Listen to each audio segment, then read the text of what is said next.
Hi, my name is John, and I'm a member of the Church of Jesus Christ of Latter-day Saints. I've been a member of this church for the better part of my adult life. My wife and I were married in the Philadelphia Temple, and we currently reside in Jackson County, Missouri. I began this YouTube channel as an effort to provide a comprehensive, academic-based, verse-by-verse scripture study with an LDS lens. I'm the author of a book called Famine in Zion, which is available for free on answerthemessengers.com.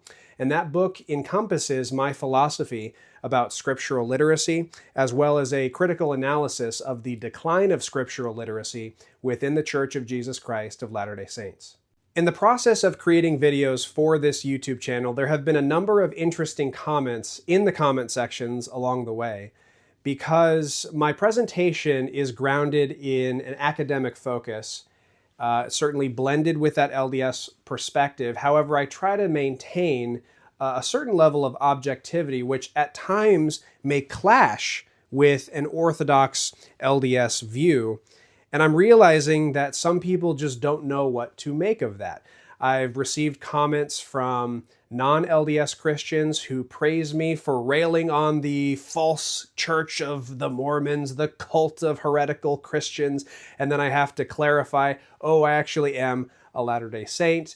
And then I get comments from members of the church who sometimes are a little confused about whether this is a devotional, sometimes it's treated like that, all the way to the other end of the spectrum where they feel that I am putting out some kind of anti-Mormon content. And then I'm getting comments from former members of the church, ex-Mormons, who are somewhat critical of me for just being a member, and they may not realize that I think on an average day I have more in common with a lot of ex-Mormons than I do with a lot of very Orthodox Latter-day Saints. So what I'd like to do in this video is clear up any confusion. I'd like to be very transparent about the way that I present this channel. I don't want my position on anything to be particularly mysterious, and I certainly don't want any feeling of bait and switch to be happening.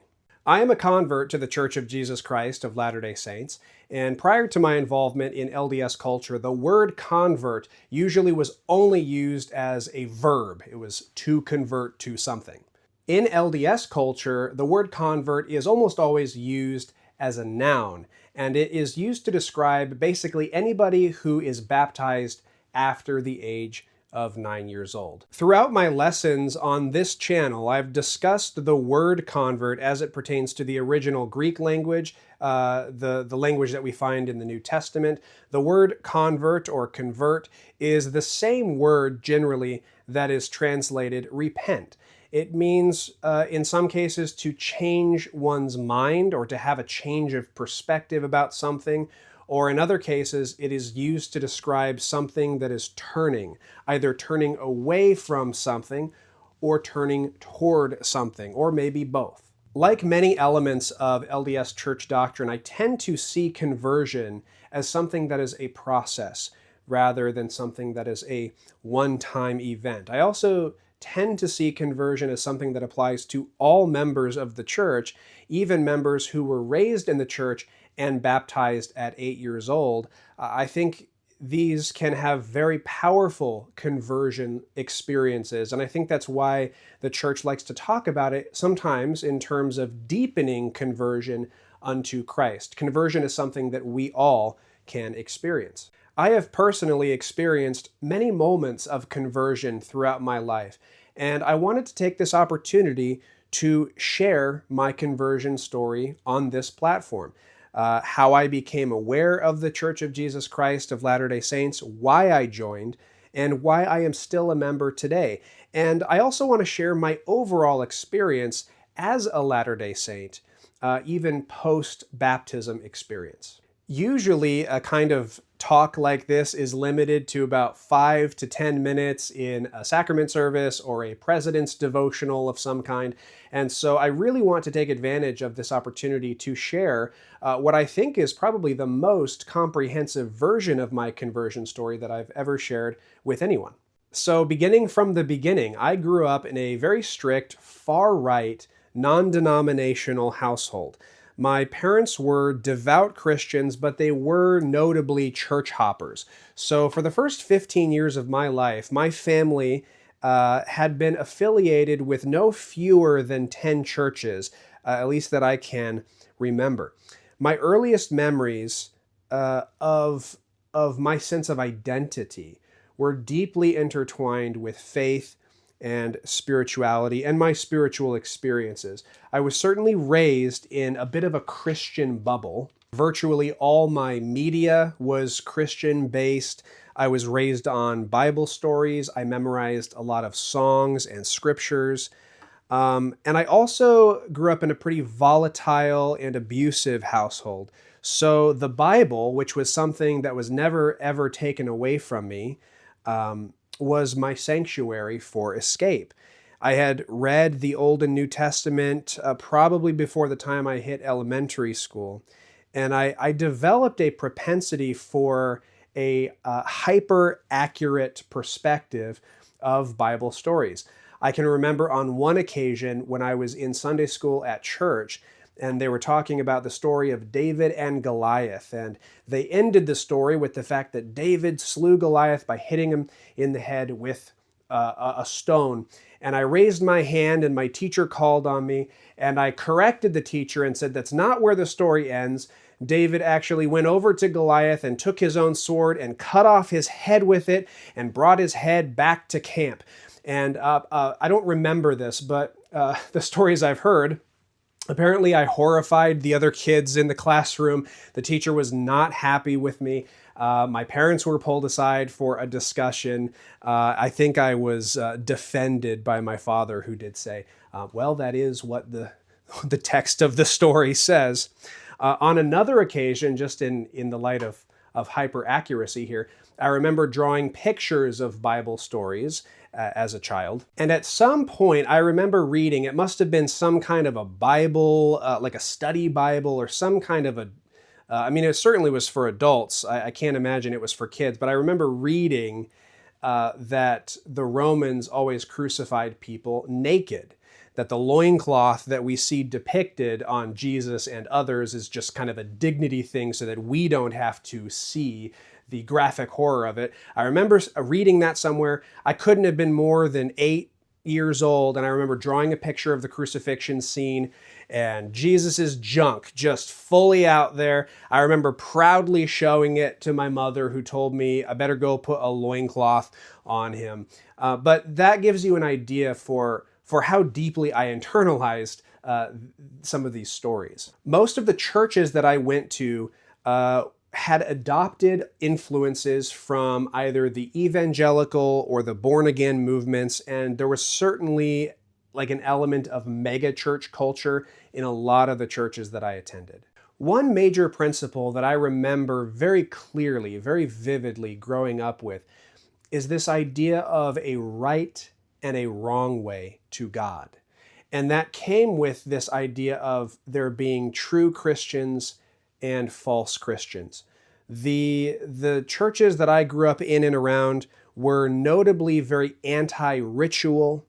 They were anti-commandment almost. They would see the term legalism as a negative word, or look at very Orthodox churches with rich traditions or with a priesthood or anything like that. They would use the word legalism as almost a slur for those churches, as if they were trying to earn salvation or earn their way to God. And the churches that I grew up in were notably anti-religion, or at least they were anti the word religion.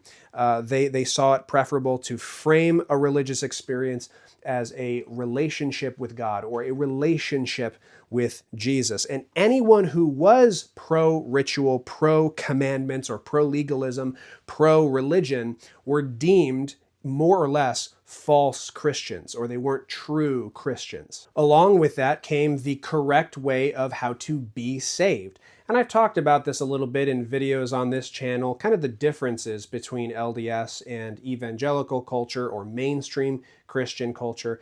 But when I grew up, the way to be saved, that is to say, the way to get into heaven, is you have to say a prayer, and in that prayer you have to confess your sins to God.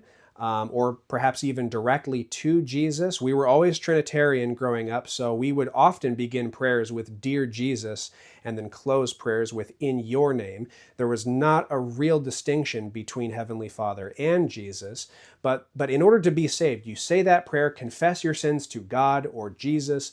You say that you believe in Jesus, you want to accept him into your heart as your personal Lord and Savior, and alakazam, you are in, you are saved. And generally speaking, the way that salvation was seen in these circles is once you were saved, there was no way to be unsaved.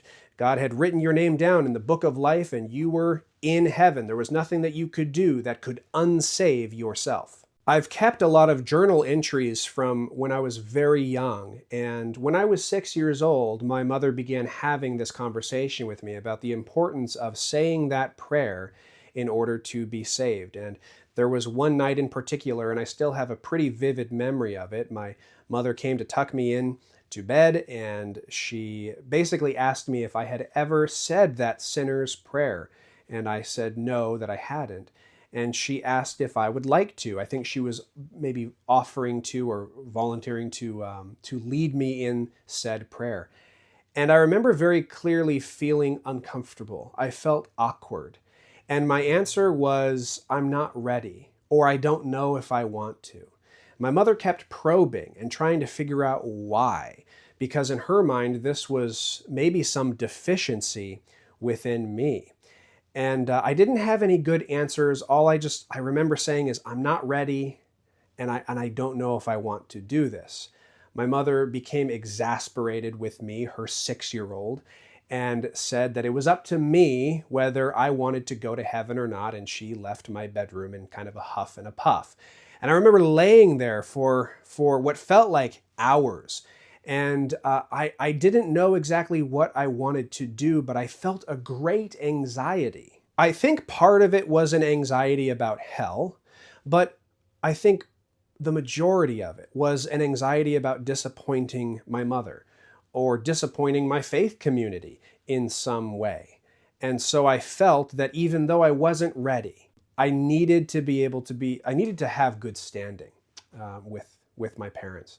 And so I got out of bed, I got down on my knees and folded my hands up on my mattress, and I said some kind of prayer to the effect that I described. Forgive me of my sins, I accept Jesus into my heart. And then the next morning I told my mother that I had made the decision to say the prayer. And I think my mother later recounted it as maybe I was shy and wanted to do it on my own, and not so much that I had a crippling anxiety about the situation. But it was March 12th. I remember that day very vividly because it became my spiritual birthday every year. And because I grew up in such a hyper-religious, very devout kind of atmosphere, this was celebrated just like a regular birthday. So I would get a birthday cake every March 12th as my anniversary of having accepted Jesus into my heart. It was encouraged. It was made to make me feel special in some way. But I look back on that with a degree of hesitation, knowing that there was a bit of coercion that led up to that. There was also an anxiety about the way that my mother specifically talked about spiritual things. In particular, she referred a lot to what she called spiritual warfare. It was this concept that there was kind of an angel and a demon behind everything. And maybe that's a bit of an over-exaggeration, but it's this idea that angels and demons are constantly fighting a spiritual battle over people's souls. And I think it's similar to the way LDS kind of talks about the spirit realm. It's that there's this plane of existence happening underneath us at all times that we are unaware of. But in this particular case, it's angels and demons, or perhaps God and the devil using their own forces in order to wage this war over people's souls. And so that created a lot of anxiety for me quite young. I remember there was a photograph, or was like a painting that my mother bought that I think it hung in my bedroom at one point, but definitely in my house, of a little child. I think it was a little boy sleeping on a bed, and there's this demon that's like reaching for the child, and then there's an angel that's like holding the demon back. And I think that was like an inspiring thought to these folks that I grew up with, but for me it was a terrifying thought, and it was something that I tried not to think about, but it was hard for me not to think about it because I grew up assuming it was a reality. I also had a number of nightmares about things like this. I remember one particular occasion I had a nightmare that was basically about hell or me walking in hellfire. And when I would share this or any kinds of sentiments like this with my parents, I was not comforted as much as I was radicalized. I shared one particular hellfire dream with my mother in hopes of some comfort. And I remember she told me that that was a dream that I received from God, and that it was really important that I always maintain faithfulness in my walk with the Lord, that I'm always on the right side, because hell is a very real, scary possibility. And even though that kind of clashed with this idea of you can't be unsaved, like once you say the prayer, you can't go to hell, the possibility, that inkling of what if I wasn't saved in the correct way, or what if I do something that could unsave me, like there was still that possibility. And I remember, because I had read through the scriptures so clearly and so deeply as a young child, I remember coming across the section on the unforgivable sin. And I remember being so terrified of this unforgivable sin. What if I commit the unforgivable sin and I go to hell? And I remember, I think I asked my father about this. What is the unforgivable sin? And he gave me an interpretation of it was something about, because I think the text says blaspheming the name of the Holy Spirit. And I said, what is that? And my father said, well, it would be somebody who claims the authority of the Holy Spirit, or someone who says they are the Holy Spirit. It's kind of like taking the form of God in some way. That was the way he explained it to me. And I remembered it was my OCD that kicked in. I had really bad OCD as a kid, and even now to some degree. That was created as a defense mechanism against my volatile, abusive household.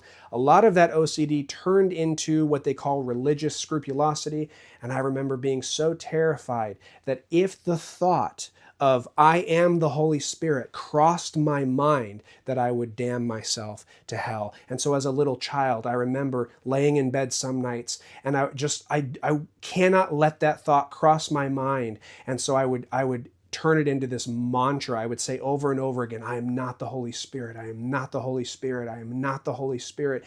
It created a really unhealthy level of anxiety and fear within me.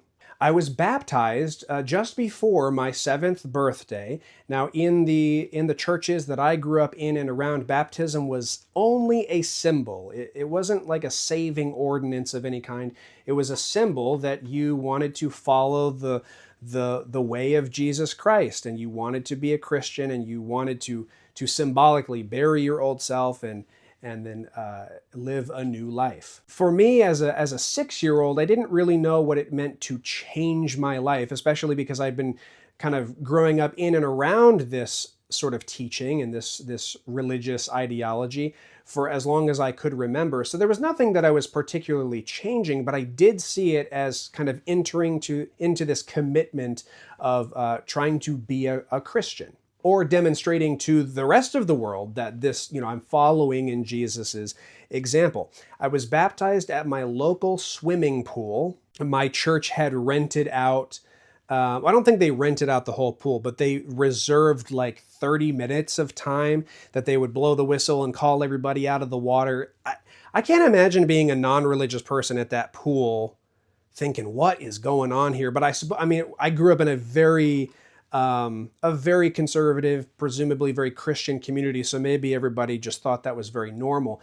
But yeah, local swimming pool, they blew the whistle, and then my pastor begins giving a brief sermon in the water, and then he invites, however many people. I think there were probably 5 to 10 people getting baptized before me. Some of them were adults, so they were much taller than me as a 6-year-old. I remember my toes barely able to touch the bottom of the water. And when it was my turn, my pastor kind of walked up towards the shallower end of the pool so that I could actually not drown. Baptism was an extremely important event for me because my biological family was much more complicated and much more conditional than I perceived my spiritual family. And so by being baptized and making this commitment to be a Christian, I saw this as kind of being grafted into this larger other family that would accept me if I was good enough, if I was zealous enough, if I loved God enough, if I lived a Christian enough life, which is funny because that's kind of antithetical to the way that they talked about grace versus works. There's nothing you can do to be saved. But I really thought if I am a good enough Christian, so to speak, if I live a proper life, then I'm going to be not only accepted by God, but I'm going to be accepted and loved by my faith community. And so in that moment, I did see it as kind of I was gaining this other family that might love me unconditionally. From that point, I really was all in. Being a Christian became my identity, really my only identity, and it only ramped up as I got older. My church participated in the Awana program. If anybody's familiar with the Awana program, very, very popular in the evangelical world. It's an acronym taken from a Bible verse that's something like, I think it's approved workmen are not ashamed or something like that. But the goal of this program was more or less to indoctrinate kids into Christianity. And I know that that sounds critical, but I just don't know in what other way it can be conceived. I'm not saying that it's a bad experience for everyone. I don't even know that it was a bad experience for me. It's more or less like an after-school program. They bring in kids from that church, from other churches. They tell them to invite kids from school. I know young men and young women's in LDS, they kind of do stuff like this. They have events and bring their friends from school, and it's kind of with the intent of maybe introducing them to the gospel. So they play games, and it's a fun time, and they sing songs, and it's just like a happy thing. But then they insert things like memorize these scriptures. And if you memorize these scriptures, you get badges and you get awards and you get to pin them to these things or stick them in your book. And they reinforce the more you know and are able to articulate about the gospel. So it really is an indoctrination program. There is an award. I don't know if they still give it out, but there was an award called the Timothy Award. They call it the Timothy Award because that verse about approved workmen are not ashamed comes from the book of Timothy, or one of the books of Timothy.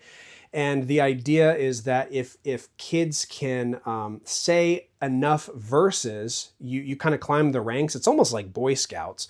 You climb the ranks, you get all these badges, and then there's a couple of trophies that are mile markers. The highest one you can get is called the Timothy Award.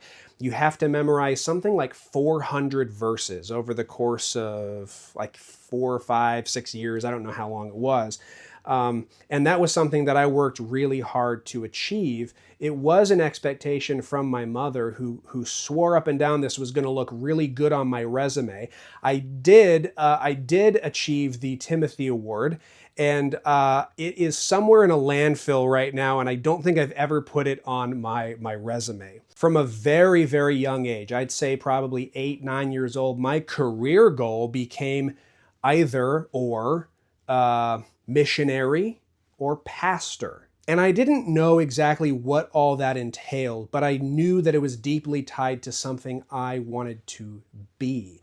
I read tons of missionary magazines. I remember my mother got me a subscription to one in particular that I won't name this one, but it kind of radicalizes people into believing that there's this epidemic of Christian persecution all over the world. And I think it's kind of more or less like a MLM, like send us money, but like only a fraction of that money actually goes to people in another country or missionaries or something like that. But I remember believing there was this crazy epidemic of like other countries suppressing and oppressing Christianity. And it was places like China where even in my lifetime, it's never been illegal to be a Christian. It's just state, you have to follow state approved doctrine. They don't like people coming in and proselytizing. And there were Christians who would like smuggle Bibles into places like China and other countries where it's illegal to do that. They already have access to Christianity, but it's not the brand of Christianity that our missionaries thought they needed. It's not as free or something to that effect. And so they would literally like send these magazines out to different churches, and they try to send speakers to different churches, and they would crowdfund, they would fundraise to literally fund people to break the law in other countries. And we would like, yeah, we're going to send 1,000 Bibles to wherever. And I remember just in my mind that being a really good idea. And I remember thinking things like that. I'm going to grow up and I'm going to like smuggle Bibles into Laos or something like that. It was all that I surrounded myself with, and not just the missionary culture, but pastoral culture.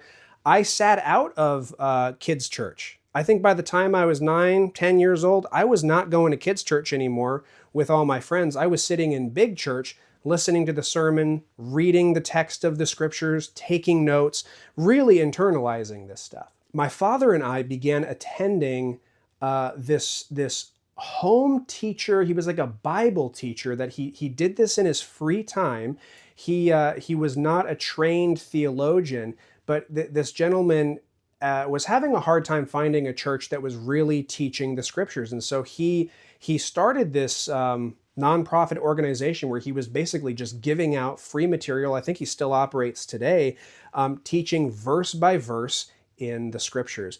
I don't think I went to more than 20 lessons with my father. Sometimes we met in this guy's home. He would just open up his home for the public to come in. Sometimes he was able to rent out a space in like a local Christian bookstore. Like I said, not very many times, but it was so influential to me. I remember that was the first time I saw anybody just like this on a whiteboard doing verse by verse in the scriptures. And he would pull out Greek and Hebrew and Aramaic, and he would travel to places like Turkey and Israel and take photos and put those photos up on the board and say, this is what this place really looks like today. And it brought the scriptures to life in a way that I had never seen done before. And so I looked to that as really the first moment or the first piece of the puzzle to what was actually a very healthy structure that formed later in my life. Being able to surround myself with this type of culture and try to emulate that type of culture was a way for me to gain approval from those around me, particularly my parents. There were a lot of things that I felt like I wasn't quite living up to expectations. I tried really hard to be a good student. I mostly faked it along the way.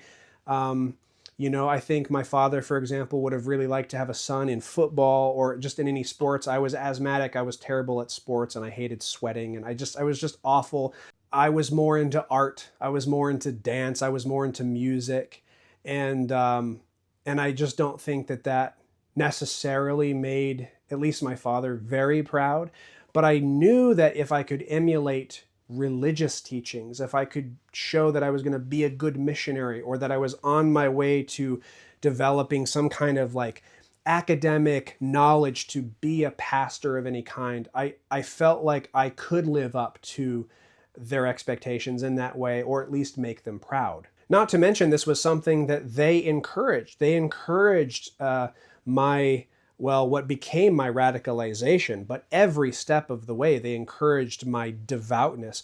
So from the time I was 9 years old to the time I was 15, I had the opportunity to go on 3 short-term international missions trips with various church programs. And what was interesting, it became an interesting theme throughout my life, that the closer I got to that goal of either missionary or pastor, the more I started to deconstruct from faith. And I remember some of my first deconstructive thoughts, faith deconstructive thoughts happening while I was on these mission trips.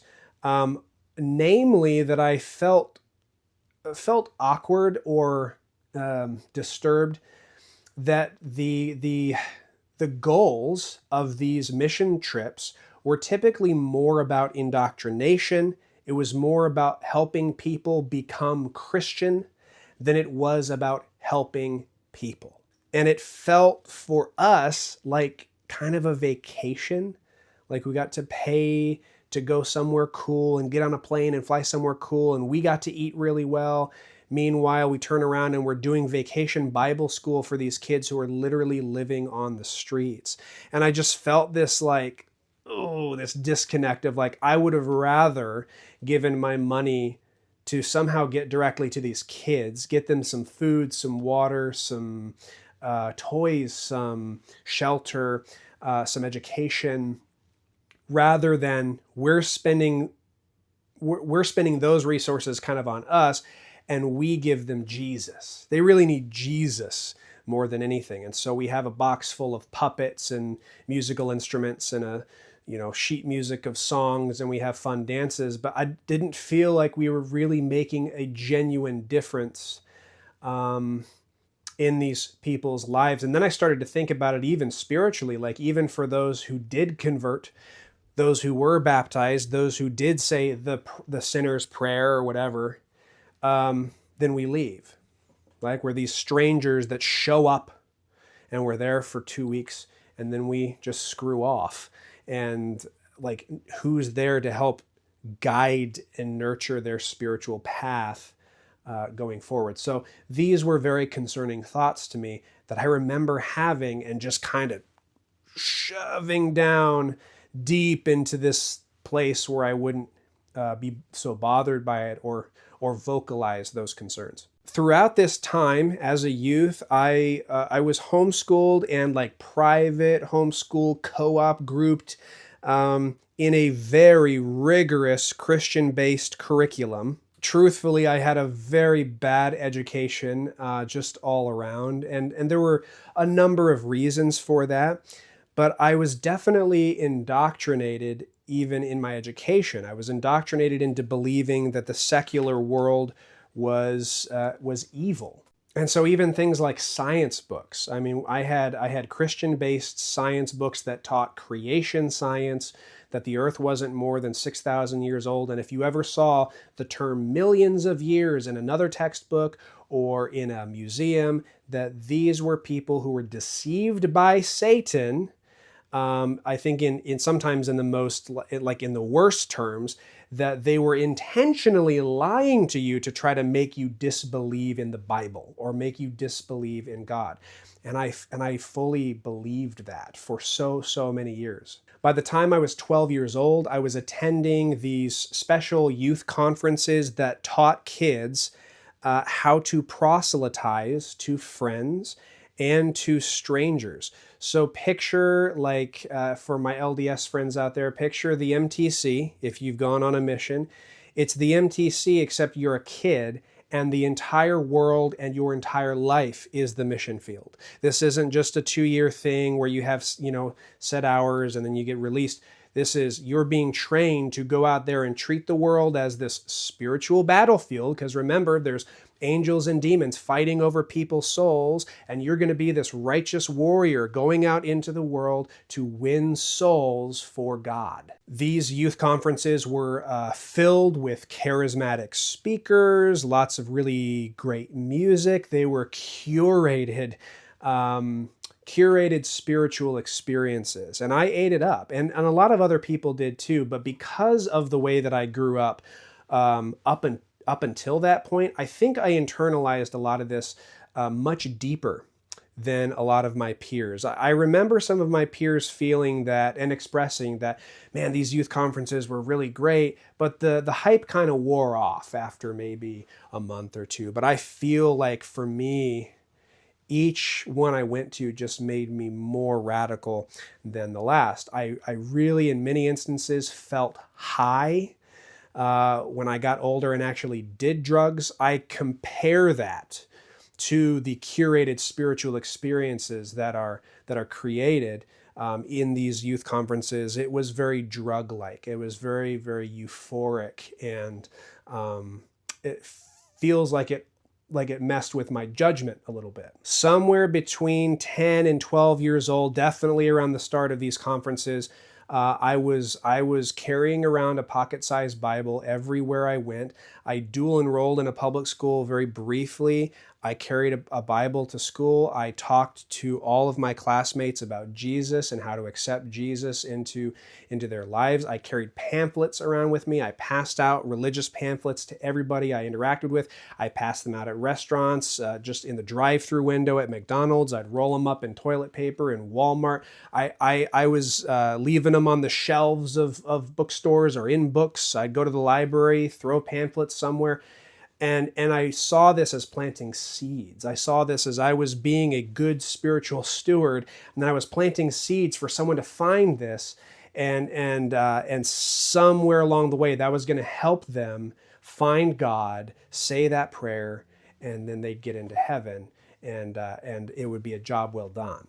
I don't remember anyone, at least that young, I don't remember anyone being annoyed with me, other than maybe one instance. I was bothering a guy when he was fishing, and he was like, "Leave me alone, kid."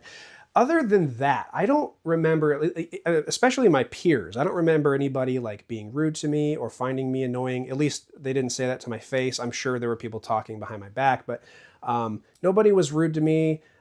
This idea of like Christian persecution, that never really came up. I didn't feel oppressed for my faith. I didn't feel like anybody was trying to sway me off of my path. Overall, I feel like everybody was pretty respectful of my perspective. Perhaps some of that was because I did grow up in a pretty religious like community anyway, so maybe that was just like more or less normal. But I didn't have any bad like confrontations with anybody. Everybody was very respectful to me. I found that there was some difficulty and some cognitive dissonance in my mind with converting people from other faiths or non-faiths that I didn't understand. And so from the time I was probably about 12 or 13, I really wanted to make it my goal to study other religions, to study world religions. I wanted to read other religious texts. I wanted to, in a perfect world, I would have loved to go to other religious services, but certainly like to read up on their holy books. It was hard for me to tell people that they should believe the Bible when, for example, I'd never read the Quran. I was given access to certain religious pamphlets that were basically polemic against other faiths. So it would be like, here's a list of reasons why Islam is not true. I remember one about Jehovah's Witnesses and Mormons. Here's why they're cults, right? So I was given access to that, but I was not permitted. And I remember asking a couple of times, but I didn't want to push it because my parents were very opposed to that, especially my mother, to bring in the religious texts of any other religion just to read. It would be like inviting the devil into our home. And so I learned pretty quickly that not only was that not a safe thing to do, but it wasn't a safe thing to ask. I just kind of stopped asking because it was agitating her. What I did do is take every opportunity to study world religions in secret, in private. And so I would go to the library and I would find my way to the religious section and I would just start reading. I think there were times I maybe smuggled library books into my house and then smuggled them back out. Really anything I could get my hands on. I think this was before I had any real internet access, so really would be just any physical copy of anything that I could find, and found it very fascinating to read up on this stuff. I had a running list of like all of the religious books that I wanted to acquire, and eventually like I've envisioned this bookshelf that was full of all of the religious texts that had ever existed, and or at least the ones that had been printed into English or something, and to be able to like look at that and see it's like a crowned achievement of a collection or something like that. So one of these books on my list was the Book of Mormon. I had had a number of encounters with the Book of Mormon and the Church of Jesus Christ of Latter-day Saints throughout my life. One of my earliest memories as a very young child was my mother freaking out, turning the lights off in the house and having us hide behind furniture. She was calling the neighbors and telling them, they're coming down the street, they're coming down the street. And it was the Mormon missionaries that were going door to door, knocking, sharing their gospel. Evidently, I thought these were very scary people. I didn't really exactly know what to think about the drama of hiding behind my own couch until these people were out of our neighborhood. But that was one of my very earliest memories. If anything, it made me curious. Like, what are we so afraid of, right? And it was the same thing for like, don't bring the Quran into the house. I was like, well, what are we so afraid of? It makes me want to read the Quran even more. I remember at one point that my mother finally worked up the courage to like open the door to the missionaries, but she was going to try to convert them to her brand of non-denominational evangelical Christianity.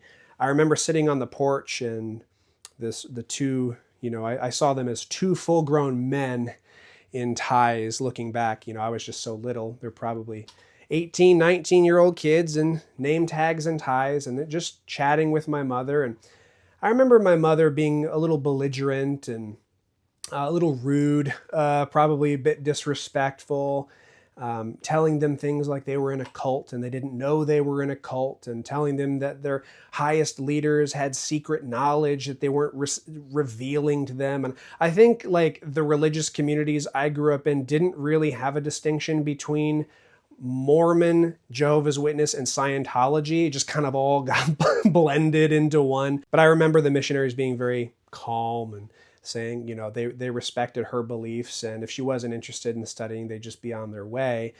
They tried to give her a copy of the Book of Mormon, and she refused that. I also remember that my grandmother lived about a block, maybe 2 blocks, not far from a local meeting house of the Church of Jesus Christ of Latter-day Saints. I used to ride bikes in and around the parking lot of that church with my sister and with my grandma. And I just remember seeing that sign, "Visitors Welcome." That's one of my earlier memories as well. When I was about 11 or 12, I was at an event. What I didn't know at the time is that it took place inside a chapel. It was in a meeting house of the Church of Jesus Christ of Latter-day Saints. My father went with me, and I remember chatting with one of the kids who was around my age. And he made a comment to me, I'll never forget it. He said, "You remind me of Joseph Smith." And I said, who's Joseph Smith? And the way that this kid, just like deer in the headlights, like it was crazy that I didn't know who this guy was. And he said he was a prophet. And I just remember thinking, I've never, like it was just kind of an odd interaction. We just stopped talking about it. I just remember thinking, I've never heard of a prophet, Joseph Smith. So when I went back home, I asked both of my parents sitting in the living room, I said, who is Joseph Smith? And my mother, of course, turns to my father. "Where did you take him?" Joseph Smith was a cult leader. He was a bad man and he didn't believe in Jesus. That's all I knew. When I was about 13, I remember walking through the thrift store with my mother and my sister. We were downtown at this thrift store. I gravitate towards the books as always, and I find a copy of the Book of Mormon. Oh, if only I had whatever it was, $2 on me, maybe even $1. My mother was the one with the money, and I worked up enough courage to ask, "Mom, is it okay if I presented it in the nicest, absolutely not. Put that back." So I came so close. I literally had it in my hands. Nope. Wasn't allowed. And then a couple years later, we're attending this new church. Our church has a library. It was actually a really nice library. It had one of those like sliding ladders on the, like one of the, from Beauty and the Beast. And it was floor to ceiling library. Someone, I doubt it was a missionary, but probably a friend of someone who like invited them to this church, and they were a member. They brought in a copy of the Book of Mormon and snuck it into our library. Well, I was with a couple of other of my peers who were also very deep into the evangelical hole like I was. And they were like, ooh, that book shouldn't be here. We need to tell an adult. And I remember thinking, I got to hide this thing. Because if I just sit here holding it, or if I keep it on me, they're going to come take it away from me. And so I ran downstairs. I'm like looking for a place to hide this Book of Mormon so I can come back for it later. And I don't even remember where I put it. I think I put it in a drawer, like under some magazines or something. And like 5 minutes later, one of my friends, she was the daughter of the pastor. She comes back up and she says, "You hide things like a boy." And I looked down the hall and her dad's got it in his hand. She had found it and given it to her dad, and I'm sure he went and threw it away or destroyed it in some way. And I thought, man, I keep having these, I'm so close. I keep having these interactions with the Book of Mormon where I'm so close to getting it, and then it slips out of my hands. Maybe it's just not meant to be.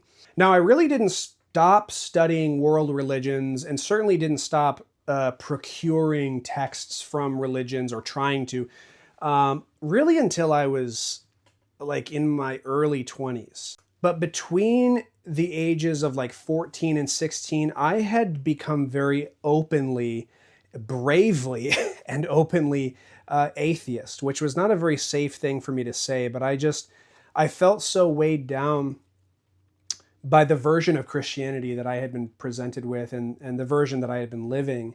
My parents kicked me out of the house for a time. So when I was 14 and 15, I was living with my grandmother for a bit. I was going to church with her, another kind of like evangelical thing. I felt just no spark. I felt no spark of faith or inspiration. And whenever I would talk to my parents about it, they were very openly antagonistic of me.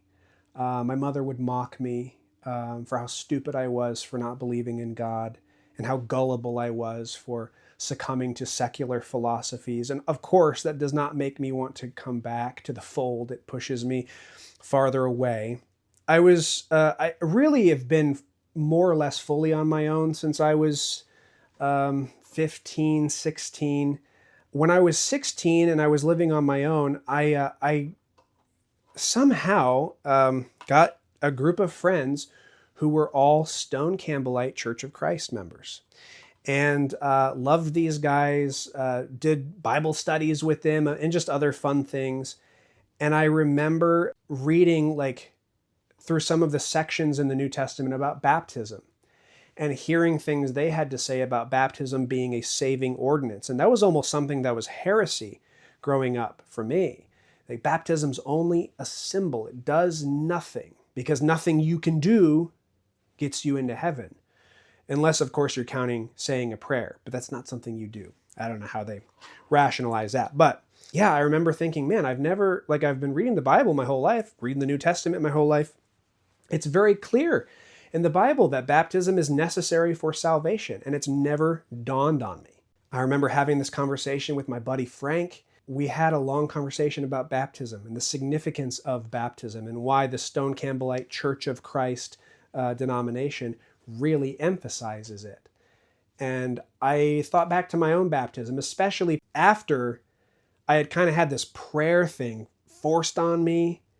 And I started to think, like, I wonder if that counted. Like, I wonder, like, I was 7 years old. You can't consent to anything at 7, let alone a lifelong commitment to God. But like, I wasn't even sure I wanted to say a prayer or, maybe even be baptized. I was just doing it because I felt like I was going to make people proud of me, or I felt like I should. And so I thought I should get baptized. Like, now that I know the purpose, I fully understand the purpose of baptism, maybe that means something else. And so I was baptized as a member of the Church of Christ, which I had no idea at the time was out of a restorationist movement. The Stone Campbellite movement was alive and well in Joseph Smith's culture when he when he grew up. So already have this kind of loose connection now at the age of 16 years old to Joseph Smith in the form of being part of this restorationist church. Now, even though this was a revitalization of faith for me, I still heavily struggled with having any kind of religious identity that wasn't extreme. Certainly struggled with having a religious identity that wasn't rooted in some kind of elitism, some kind of this idea of I have the right way to God and I am a true Christian, implying there are those who don't have the right way to God and are not true Christians even though they think they are. It was so rooted in my head like a virus. I just didn't know how to pull it out. And so from the time I was 16 to about 20, I was off and on again Christian, but when I was on, I was on. I was very extreme, perhaps even more extreme than that 12, 13-year-old me. I was the worst kind of Christian. I was probably very annoying. I did not have very many friends. I was probably a tad bit confrontational with people. And ultimately, I wasn't happy. I was so miserable. I ignored what was extremely severe depression. I was so depressed. And I thought that if I could replace my depression or like push my depression down and like fill it with zealousy for God, that would like do the trick. I also was like deeply agnostic. And that's a theme that kept popping up in my life no matter how nose to the grindstone. What is that? Is that the right expression? Shoulder to the grindstone? Anyway, no matter how deeply I was in it, in the Christian, going through the motions, wanting to be a Christian even at times and being this very intense version of it, I was deeply agnostic. I really didn't know what I thought about God. I didn't know what I thought about the existence of a God. I mean, even the conceptualization of a heavenly Father. It's like I don't even like my earthly father, right? I, like have had maybe a handful of conversations with him at that point in my life. I couldn't visualize some of these things that were supposed to be very real in front of me as a true Christian. And so not only did I push down my depression in exchange for zealousy, I pushed down my agnosticism in exchange for faith. And I felt that the more faith and the more zealousy that I brought to the table, that I would be rewarded for it. It's just so funny looking back on that. How many times I evangelized and witnessed of, my testimony and shared the gospel with people and wanted people to convert. It was so clear that I was just so broken and so far off whatever path, because I never managed to lead anybody into a prayer. I never managed to of course we say we don't save anybody. We minister, we witness, we testify, and the Spirit saves them, God saves them. But I really did think about it like saving people, because I'm being told by all my religious radical circles that you're out there on the battlefield, you're saving souls for God, you're bringing people to God. That feels like saving people. And I didn't save anybody. I didn't lead anybody into a single prayer or change anybody's mind about anything. I probably just annoyed people. And I think I knew that. I sat with that really somberly in my heart of like, I'm trying to be a true Christian, and I think I'm doing it the right way, and I'm putting all my passion into this, but there's no fruit. There's no fruit from this whatsoever. In the midst of my depression, and I'd been like in the workforce for a little bit, had a little bit of my own money, I decided I was going to travel to Israel for 2 weeks, do an Old Testament, New Testament Bible tour out there with a local college. And again, just like my mission trip experiences, this is really where I could feel like in the moment, my faith deconstructing before my very eyes. There were a few things that stand out to me. I'm sure there were more than this. I remember being on this historic road in Jerusalem, in the old city, and our tour guide pointed out this first few set of like stones, maybe, I don't know, they probably couldn't have been more than 4 or 5 high. He said this whole layer is original. It's first century. And one of the women from our tour group, she raised her hand. First century, are you saying that Jesus himself could have walked by these stones? And he's like, yeah, I guess that is true. And she proceeds to walk over to this wall. And nothing short of almost inappropriate with this wall. I mean, just presses her body against it and she's caressing these stones.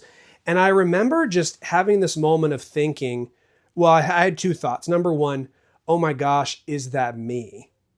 Right? Am I that? Number two, I thought, how dumb. Now, I don't know who that woman was. And for all I know, she's very, very sweet and was so sincere. And maybe that was like the highlight of her life. And more power to her if that is the case. I remember thinking of that and going, these Christians, they believe there's certain things that are sacred, like sacred. You hear that a lot when people like go to Israel. I'm going to walk where Jesus walked. And I remember having this moment of thinking like, but these are the people that told me like hyper literal God created the earth with his own hands in 6 days. So really, if you really believe that, everywhere you stand and everything you touch is something that God literally breathed into existence, spoke into existence, and molded with his own hands. Isn't this sacred? Isn't all this stuff anywhere you stand? Isn't that sacred? And I remember watching this woman and I'm like, something about this I find off-putting, and I feared that I had been that for a long time. I also remember a moment where we were in a shop in the Jewish Quarter. There was a gentleman by the name of Moshe. I think he's still there. He's got a very famous shop down there. Very nice guy, very knowledgeable. I think he's an Orthodox Jew and very knowledgeable in the scriptures and just loves to talk to tourists and bring people through his shop and talk about like the history of that area, and learned a lot from him. And I remember there was a gentleman from our group, a young man, maybe younger than me now. I mean, he might have been in his 20s. And the guy proceeds to like try to share the plan of salvation with Moshe. And he's telling him like, I mean, just all the things that you hear in Sunday school, right? It's just like, well, we believe that Jesus was your Messiah. Like, he's almost talking down to this guy. Like, you're a Jew, so you don't have the fullness of like what I have. I wish I could say that it bothered me, but it didn't. It bothered the guy next to me. And the guy next to me started griping about it afterwards. How dare he, right? You know, this is like, he's invited us into his shop and he's going to sit there and talk down to his religion. It's so inappropriate.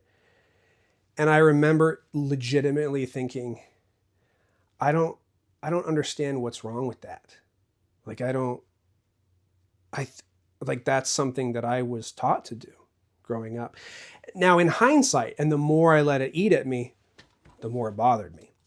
And now I look back on that as like, oh, okay, yeah, that was very deconstructive for me, realizing that not only is that so presumptuous, but like I had that in me as well. The other thing I saw there was just a complete devotion from both Muslims and Jews. You saw a number of instances of just this devotion and prayer up on the Temple Mount, Muslims coming up there, facing Mecca, praying incessantly, 5 times a day, these prayers. And our bus driver at one point, he's a Muslim. He pulled the bus over for 5 minutes so he could get out, lay on his mat, pray, and get back in the bus and drive. And I just remember thinking, religion's always been this dirty word for me, but I think that's religion. What I'm seeing is religion here, and I don't have it. And it's like I felt that was a negative quality in me. Like, I like whatever that is, that level of devotion and love. I've never had that. And so being able to realize that in all of my overzealousy and all of my religious radicalization, I don't even come this close. And so in that process, like I said, I mean, between 16 and 20, I'm on and off again Christian, but I became what the ex-Mormon community now calls PIMO or PIMO. I'm physically in this, but I'm mentally checking out, physically in, mentally out. And I start kind of developing this philosophy that I didn't share. Maybe I shared it in pieces here and there, but I kept these thoughts to myself because I felt like maybe it was the devil or it was whatever, spiritual warfare. I just need to have more faith. But I started developing this philosophy. I felt that no church was 100% true. that no church contained anything that could be called the fullness of the gospel. I believed that Jesus wasn't in charge of any of the churches on earth. I was disgusted that a lot of Christians dismissed the Old Testament because of a new covenant, because the entire premise of Christianity is predicated on knowledge of covenant, and I just didn't feel like a lot of Christians even knew what that was. I knew that I couldn't have verbalized it very well, even growing up in my very religious circles. I also started to have a kind of inner debate with myself about the nature of sin and the nature of free will. I really struggled with the story of Adam and Eve and the fact that God essentially gives Adam and Eve a false choice, and we're all condemned in a life of sin because of a false choice. I started dabbling, I think by the time I was 17, 18 maybe, I started dabbling in Calvinism for a bit and attended a Calvinistic church because it was easier for me to sit with this idea that God has saved saved or damned everyone before we're ever born. It's this predestination kind of thing. That was easier for me than this idea that our free will had been hacked. So I sat with that strangely for a bit, and then the doctrine of hell itself really bothered me. This idea, so Calvinism didn't last long because this idea of a loving God, and I conceptualized it like, if I was a father, would I punish my child by lighting a lighter under their little hand? Right? That's evil. That's an evil thing. If we were to see that, that's, you call CPS, Child Protective Services, you call the police. That person probably deserves jail time, certainly don't deserve to be a parent. But now imagine a father not just lighting a little lighter, but engulfing their child into flames. And not just for a moment, but for all eternity.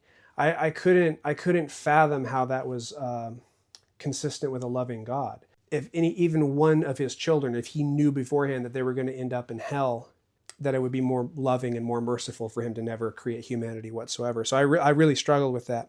I'm about 18 at this time. I had just turned 18. Early 2013, I have a dream that really alters my life forever. It is the closest thing to a vision that I think I've ever experienced. Throughout my life, I have remained pretty objective and skeptical of things like that, but I will never forget this. It was extremely vivid. It was so vivid that I can still kind of close my eyes and see it clearly.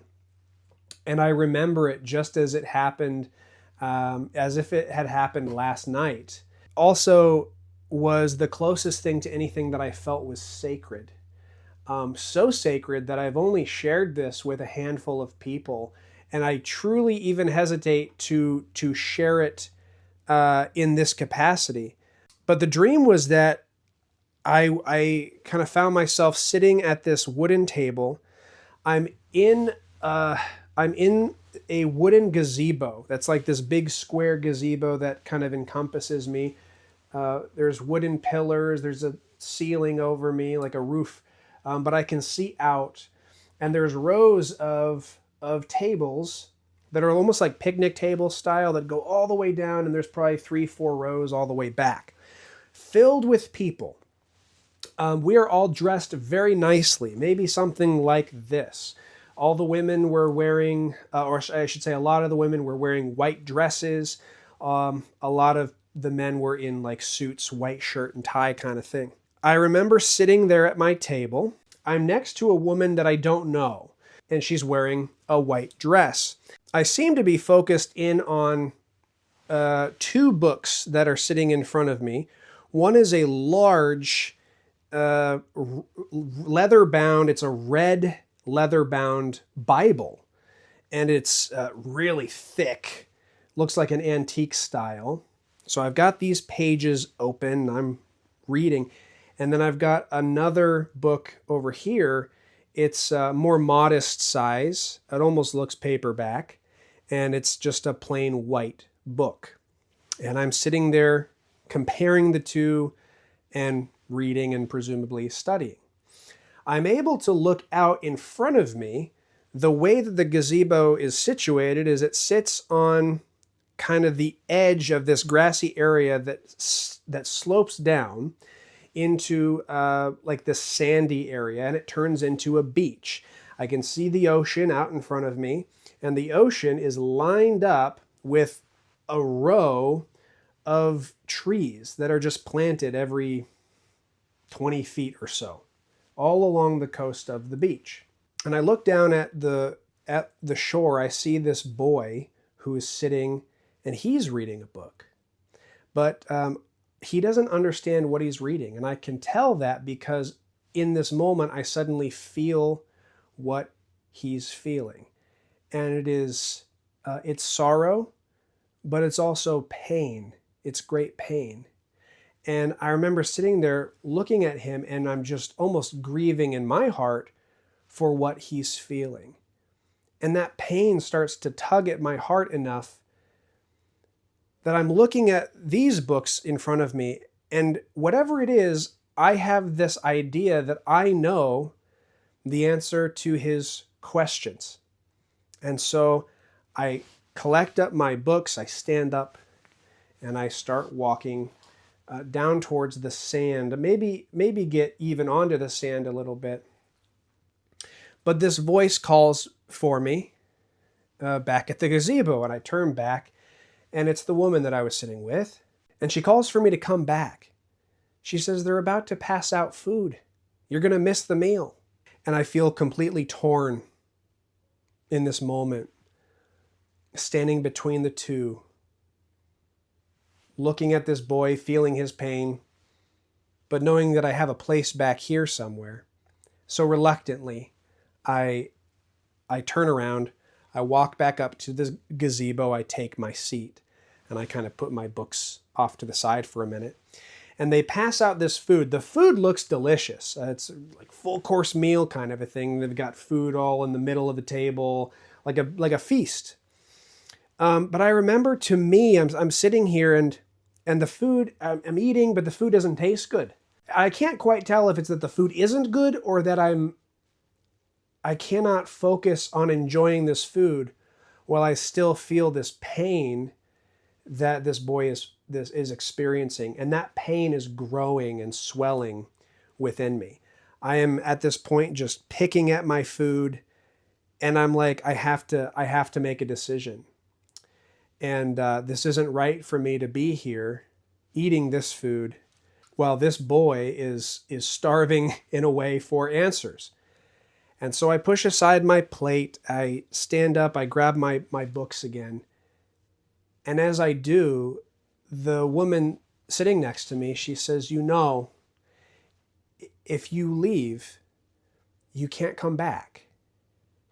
And so much emotion welling up within me, I'm holding back tears, and I just say, if I don't go, if I don't tell him, then who's going to? And I'm fighting back this feeling of being torn, and I'm fighting back this sorrow of walking away from whatever this is. And I take my books, and I just don't even look back. I know I have the sense that this woman is watching me walk away, but I go right for it, walk down onto the shore, and I join this boy. I sit down next to him. By the time I get there, I mean, the pain and the sorrow, the heartache is so great. I sit down next to him, and we start talking, and then I open my books almost immediately, and we start comparing, and I'm reading what he's reading, and it's not very clear what the questions are. But immediately as I begin to do that, there's this feeling of healing that starts to take place. And that feeling of brokenness from having walked away from that gazebo has completely left my mind. And there's just this feeling of peace. And as I'm talking to this boy, there's this, I see someone else kind of walk up and sit down with us, and then another person from over here. And eventually, before I know it, there's just a small crowd that has gathered. and we were reading from the books together. And the way that the way that I express what I felt in this dream is at that moment complete joy. It's just complete joy. And I wake up and I've just got tears streaming down my cheeks. I'm just bawling. I've been weeping in my sleep. I sat with it for some time before I mentioned it to my girlfriend at the time. I shared it with her and I thought, what do you think it means? I had no idea what it meant, and neither did she. And I think I mentioned it to one of my good friends at the time. And it was just this big mystery, and why it felt so significant, I just didn't know. Within that week, found myself at a thrift shop. I'm realizing now I went to thrift stores a lot growing up. I didn't have a lot of money, so thrift shop was a good place to hang out and buy stuff. And at the front of the thrift shop, I think this one was like a Salvation Army. At the front, they normally have like a case where they lock up the valuables, the video games and the expensive jewelry and stuff. So you ask a employee with the key to get whatever. They don't want people stealing it. And I saw displayed in that case a large red leather-bound Bible. I thought I was imagining it, and I walked closer and I'm looking at this thing. I felt like the world kind of slowed down around me. I thought maybe I was going crazy for a second. Not really sure even what this means, but I bought it immediately. I asked someone to open the case, and I bought it. Took it home, and I just start from page 1, and I'm just flipping through to see if there's any markings or any writings in the book. I don't even know what I'm looking for. I'm just flipping through. And I get all the way to 1 Samuel chapter 3, and there's a single verse underlined. I also go through the rest of the Bible. Nothing else was underlined. It was a single verse underlined. 1 Samuel chapter 3, "Speak, Lord, for thy servant heareth." It's the chapter where Samuel is hearing the voice of the Lord. He thinks Eli's calling out to him. He keeps going to Eli and, "Do you call for me?" And he says, "No, next time you hear it, you tell him, 'Speak, Lord, your servant is listening,' because it's the Lord speaking to you." And even then, I thought it was significant. I felt it was significant, but I didn't know what it meant. I never forgot it. Never forgot the dream, never forgot the moment I saw that book, and never forgot that verse, almost as if it was jumping out at that page at me. And so even though I was struggling with faith, just on and off, and struggling with ideology and religious, even theology, this concept of "Speak, Lord, thy servant heareth," it kind of became my prayer.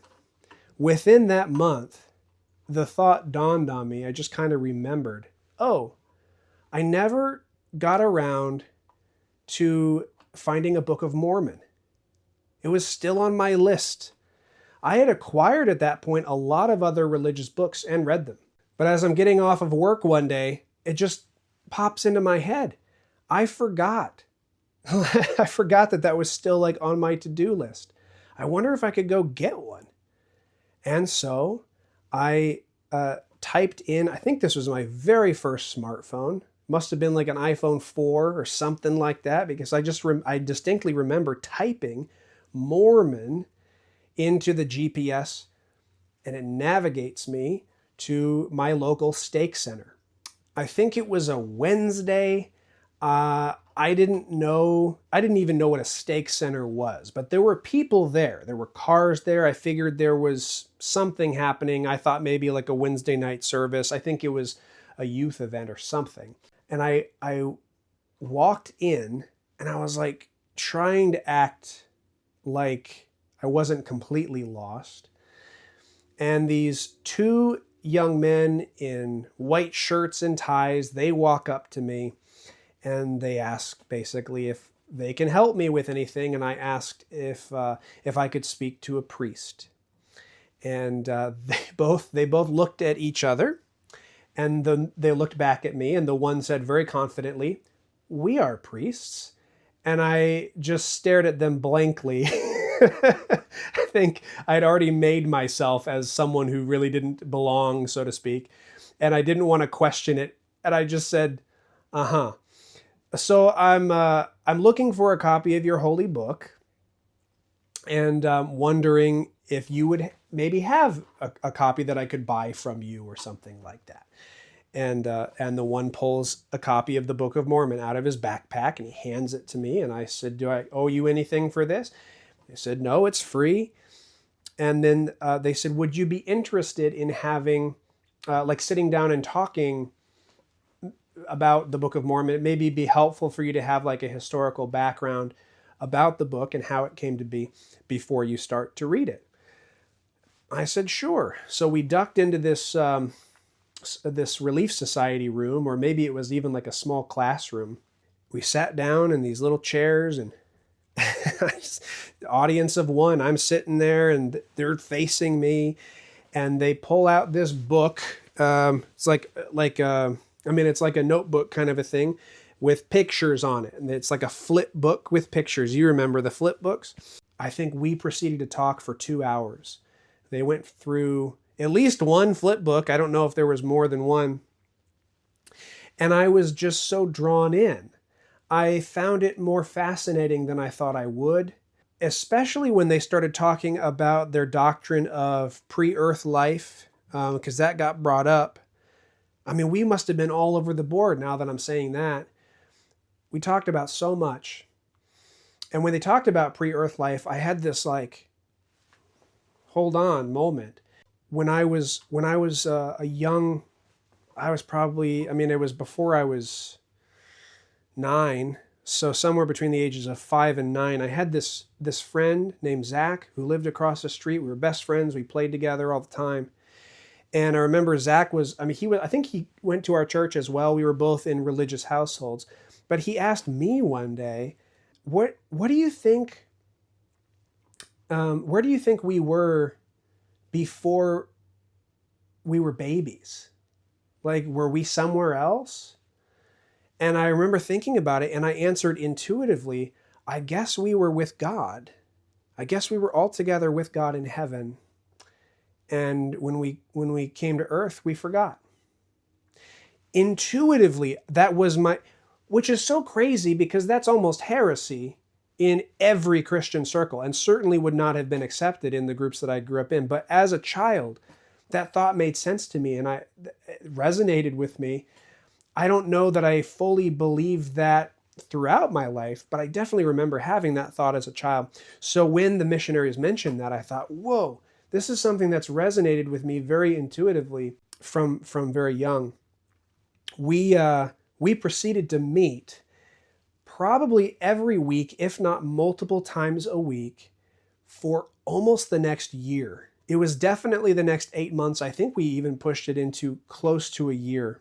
It was very clear from early on they wanted me to be baptized. They had me on date for baptism 3 times. I told them each time it wasn't going to happen. I struggled, not just with the commandments. I struggled with the idea of being converted.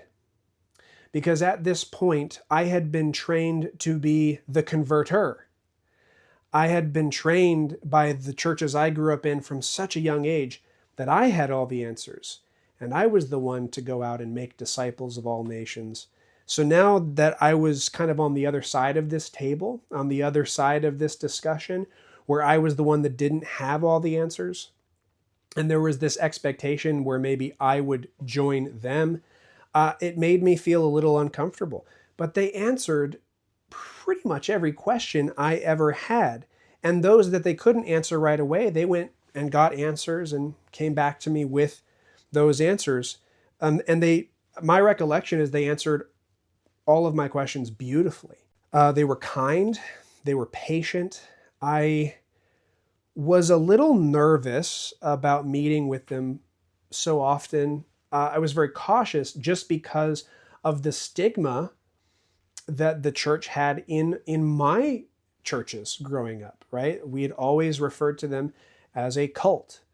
And so I distinctly remember sometimes even before having missionary lessons with them or before entering a chapel or a meeting house or attending church with them, I would pray that God would protect me, that God would protect my mind and protect my heart.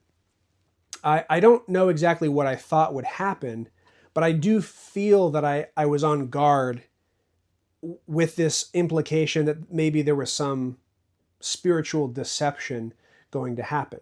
The reality is that I never felt that there was a deception. I do feel that when a question couldn't be answered, they were very honest about it. I felt that their answers, at least theologically, resonated with me, answered a lot of my questions that I had had from childhood that the churches I grew up in and around could not answer. They seemed open and ready to be able to answer some of these things, like my questions about sin and agency, free will, and hell and heaven and things like that. And so I was pleasantly surprised. Even for, I mean, I think I was loosely aware of the reputation that the church had in its former member circle, because I was loosely aware of like the ex-Mormon community. I never ever felt that there was this authoritarian power structure. I never felt that there was a demonization of other people or other religious groups. And even when my ideas diverged or I was like having trouble coming around to certain things, I never felt pressure. I never felt that I was stupid or that they thought they were better than me. All of my discussions with the missionaries and with the members that I interacted with were so positive and so pleasant. That summer, I read through the Book of Mormon. Well, it was summer and fall. I read through the Book of Mormon twice.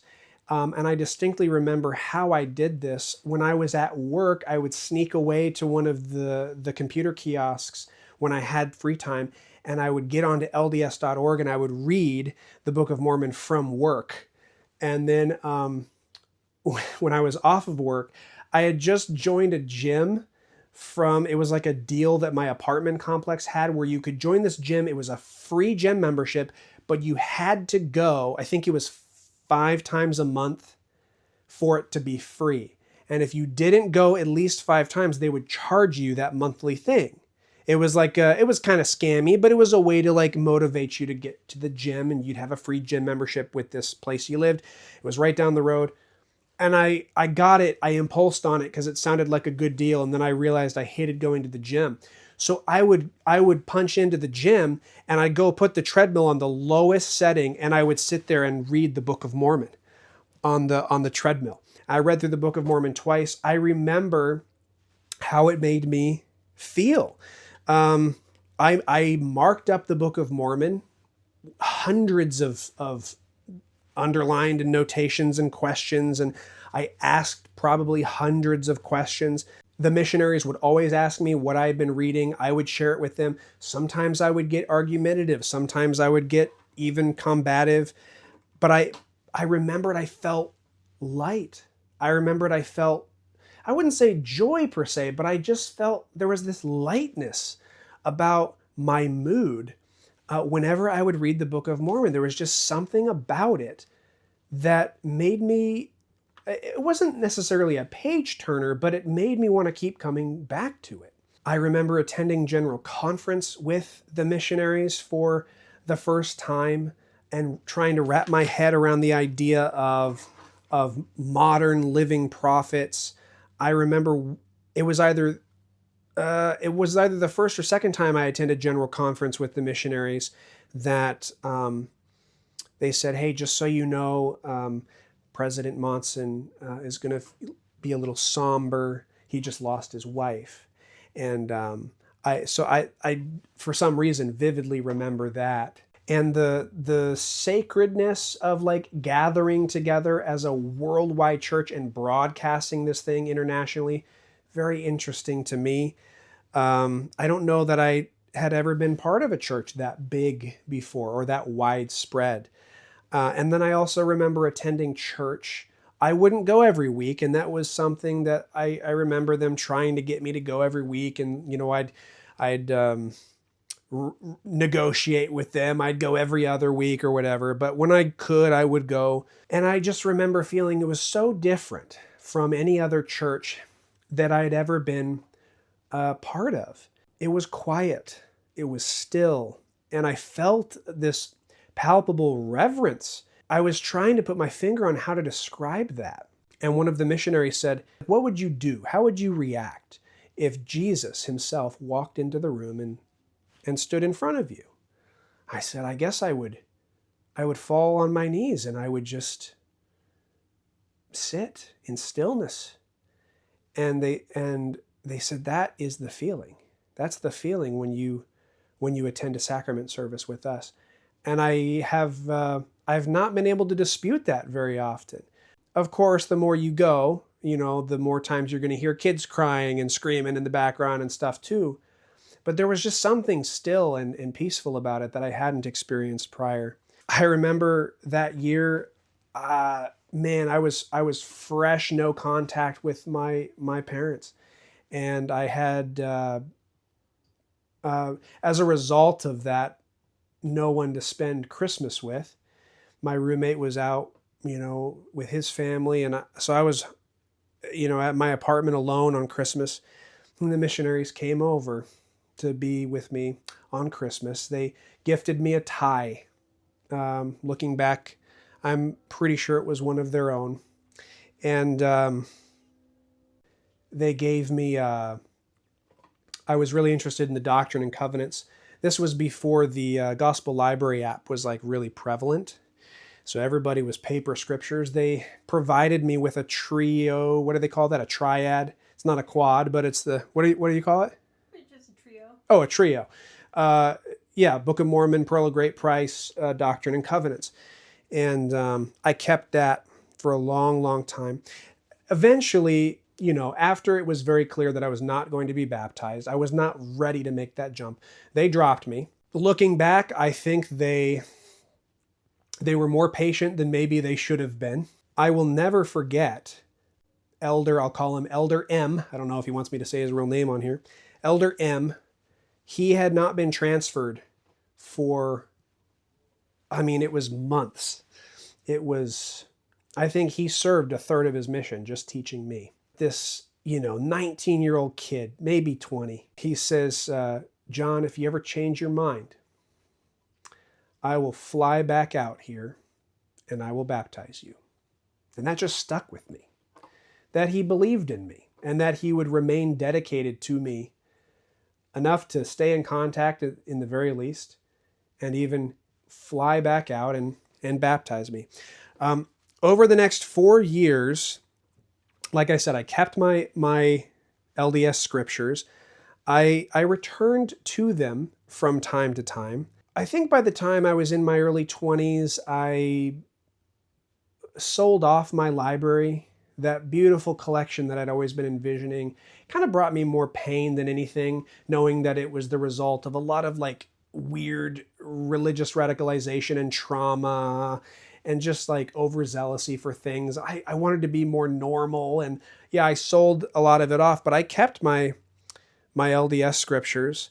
I would occasionally reach out to missionaries, or like if I saw missionaries, I'd like flag them down and I'd go buy them lunch and we'd just talk a little bit about the Book of Mormon.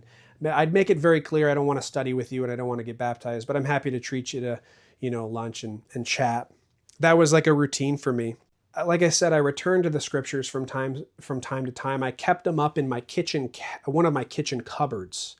And there was one day that I just pulled it out and began reading. Just flipped to a random page. It was Doctrine and Covenants, chapter 11. And as I'm reading, I feel something physically. I feel what can be described as like a warm blanket that was wrapped over my shoulders. I started to feel tingles on the top of my head, and they kind of flowed down onto my shoulders and down my arms. It was very weird. It felt like something was like reaching down and hugging me from up above. And keep in mind at this point, I'm in this place where I'm not just on, off again Christian, I'm fully off. I'm fully like agnostic atheist at this point. And so feeling this sort of like, I mean, it wasn't a religious experience. It was a physical experience I was having reading a religious book, or at least it was coinciding. And it was terrifying. I didn't like it. And I wasn't sure what to make of it. I'm sure the thought crossed my mind that it was God. But I remember I said out loud while alone in my apartment, "Stop." And I threw the book back in the cabinet, and I still kind of feel this like huggy thing. And immediately I'm just trying to like logically think of how do I make this stop because I don't like it. And my instinct is I go to my kitchen and I grab the nearest bottle of alcohol and I start drinking. And in this moment now I have another weird feeling, because now once the feeling has subsided, I'm a couple minutes past this and I'm, a couple shots in, I'm looking now at me holding this bottle of alcohol and I'm looking at me and I'm like, wait. If I felt that drinking alcohol, which is a thing Mormons don't do, was enough to get rid of this feeling that I think maybe is God, but I'm not going to say that, does that mean I have a testimony of the word of wisdom? And does that also mean that I have a testimony of Mormon God? Like now I'm feeling even more conflicted that I'm holding this thing. And I'm like, I don't even know what to make of this. It was enough for me to reach out to missionaries again. I reached out on like a missionary chat on LDS.org. I told them to find my missionaries in my area. I was a little too transparent about the experience, mostly because I was just freaked out. I think I was hoping that I would say, "Has this ever happened to you?" And then they would say, "Yeah, that has happened to me," and I would feel better. I remember sharing it on the chat with these two sister missionaries, and their only response is, "That's very interesting. We're going to give you the contact information for your local missionaries." And I just remember feeling, am I crazy? Am I a crazy person? I met up with the missionaries again, and we continued meeting for a few months before I dropped them. I also shared with them my experience. They introduced me to the branch president, who later would become the person who would confer the Aaronic priesthood on me. As a spoiler, but I shared it with him. He tells me, "I've never read the Doctrine and Covenants, but your experience has made me want to read the Doctrine and Covenants." So my branch president goes back and he starts reading from D&C 11. And he comes back to me maybe a week or two later and he's like, "Yeah, I read that passage and some others in Doctrine and Covenants. And there's some very powerful words. I've never delved into them, but very, very powerful words, and it makes sense that you had like a spiritual experience with that." Ultimately, like, I can't commit. Ultimately, I cannot get baptized because I didn't know if everything was true, right? I'm starting to, like, on one side build this little bit of testimony with the church, but there's enough plausible deniability to say, like, am I just crazy, or am I lonely, or I'm filling in the blanks here. I don't know if everything is true. I don't know if I can pass that baptismal interview. I don't know if I can say Joseph Smith was a prophet. And ultimately, I'm not willing to give up coffee. And so I didn't get baptized, and I dropped the missionaries. And I'm sure for them, it was very weird. This guy shows up out of nowhere. I had this crazy experience with the Doctrine and Covenants. I want to talk to you. I want to take some lessons, go to church with you for a couple times, and then I just bail. So I look back and wonder. I wonder what they thought about that. Over the months and years, even though I'm not willing to join the church, I find myself being a bit of an apologist for the church. Somebody says something negative about Mormons, I find myself defending the church. I find myself correcting misinformation about the church. I remember very vividly, I'm up camping with my girlfriend and her family. Her dad is saying something about the Mountain Meadow Massacre. And I just remember like this need to clarify it, to reframe it. I don't know why I feel that need, but it happens more than once. I developed this fascination with Mormon temples, and I find myself making jokes about marrying a Mormon girl so I can see the inside of one. There's this thing about it that has started to attach to like an identity thing as part of me. And every time I feel like I can forget the church and kind of move on, then I have another encounter with it. And one in particular, I was out at an event. It was a dancing event. I used to do social swing dancing. I'm dancing with this girl. We were hitting it off, and I start asking questions about her. And she says she's from Columbia, Missouri, I think is what it was. And I knew it was Missouri. And she says she's getting ready to be out of the state or out of the country for the next 18 months. And I said, "Oh, what for?" She says, "Oh, I'm about ready to serve a mission for the Church of Jesus Christ of Latter-day Saints." And I think I actually said to her something like, "I cannot get away from you people." And I shared with her my interactions with church members, my studying with the missionaries. We talked about the Book of Mormon. I asked her what her favorite book of the Book of Mormon was. I shared with her mine. Had a great time, and it got me thinking about the church again. And it's one of those things where it's like, it just pops up in my life, and for some reason I can't shake it. Come around to January of 2018, going up to another swing dancing social event up in a bigger city. It was probably a 45 minute drive away from where I lived. And I just was having a rough time. I was really depressed. It was winter, so the depression was worse. I showed up to the event. I think I danced one song and then I bailed. I just wasn't having a good time. I'm driving on the interstate back home, and this word pops into my head, Monson. And it's one of those things where you know it, but you can't place it. And so I'm sitting there saying it, Monson, Monson, Monson. What is Monson? I just pull out my phone while driving, and I type in Monson. And of course, President Thomas S. Monson pops up. Then it all comes back to me. Oh, yes, but Monson, President Monson, Mormon Monson. And news headlines at the top of the page, he had just died like a couple weeks earlier. And in that moment, something just, I don't know if I would say breaks within me, but I feel a deep sorrow that I don't know I've ever felt before. I would compare it with the level of sadness I would feel if one of my beloved pets died. I just felt so sad, to the point where I was sobbing like a baby.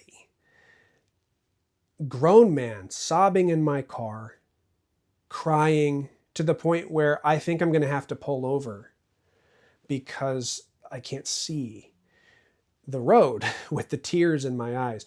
I pull myself together after some time, feels like minutes, I don't know how long. I pull myself together, and then I'm like, what the hell was that? There's just this moment of like, why did I react that way? And now I'm starting to have this moment of honesty within myself where I say, something in my soul, if I believe in a soul, is mourning the loss of someone who was revered as prophet. And I feel that loss from this earth. And I don't know how I can feel that. if there's not some validity to it, at least to me. And this eventually leads to a place, I don't know if it was in the same day, but certainly within that week as I'm thinking about this, where I just kind of make this decision. Because I'm realizing that my life has had a pattern of the Book of Mormon and the Church of Jesus Christ of Latter-day Saints popping up.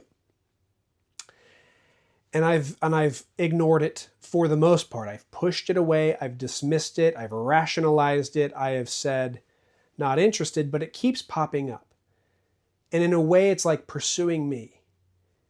And my fear is either this thing is going to chase me around for the rest of my life, or I ignore it long enough and then it just goes away. And then I'll never know. I'll never know why it was following me around, if there is a reason, and I'll never know what could have been.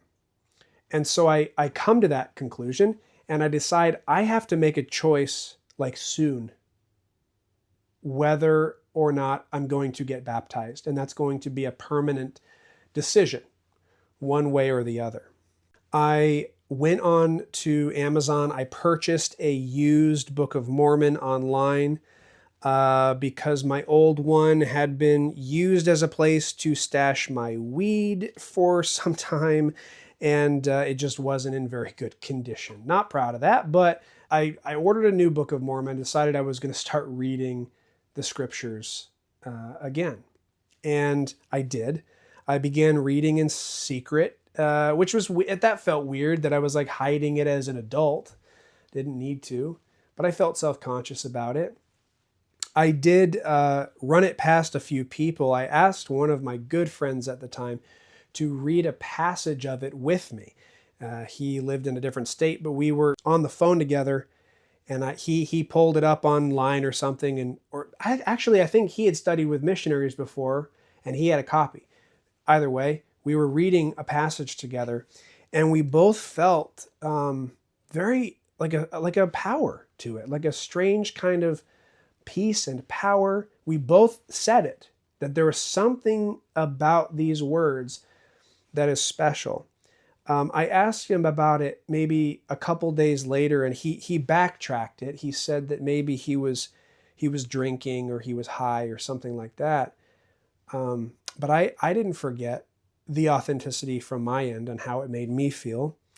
I asked another one of my friends who was very, very conservative Christian, her feelings regarding, like, if something was bringing me back to God, or if something was bringing me around to Christ, or a testimony of Christ, because she knew me as very openly atheistic, agnostic atheist. And she said explicitly, anything that could get me to change my heart about God was of God. She felt so strongly that if anything could change my mind, it had to be God himself.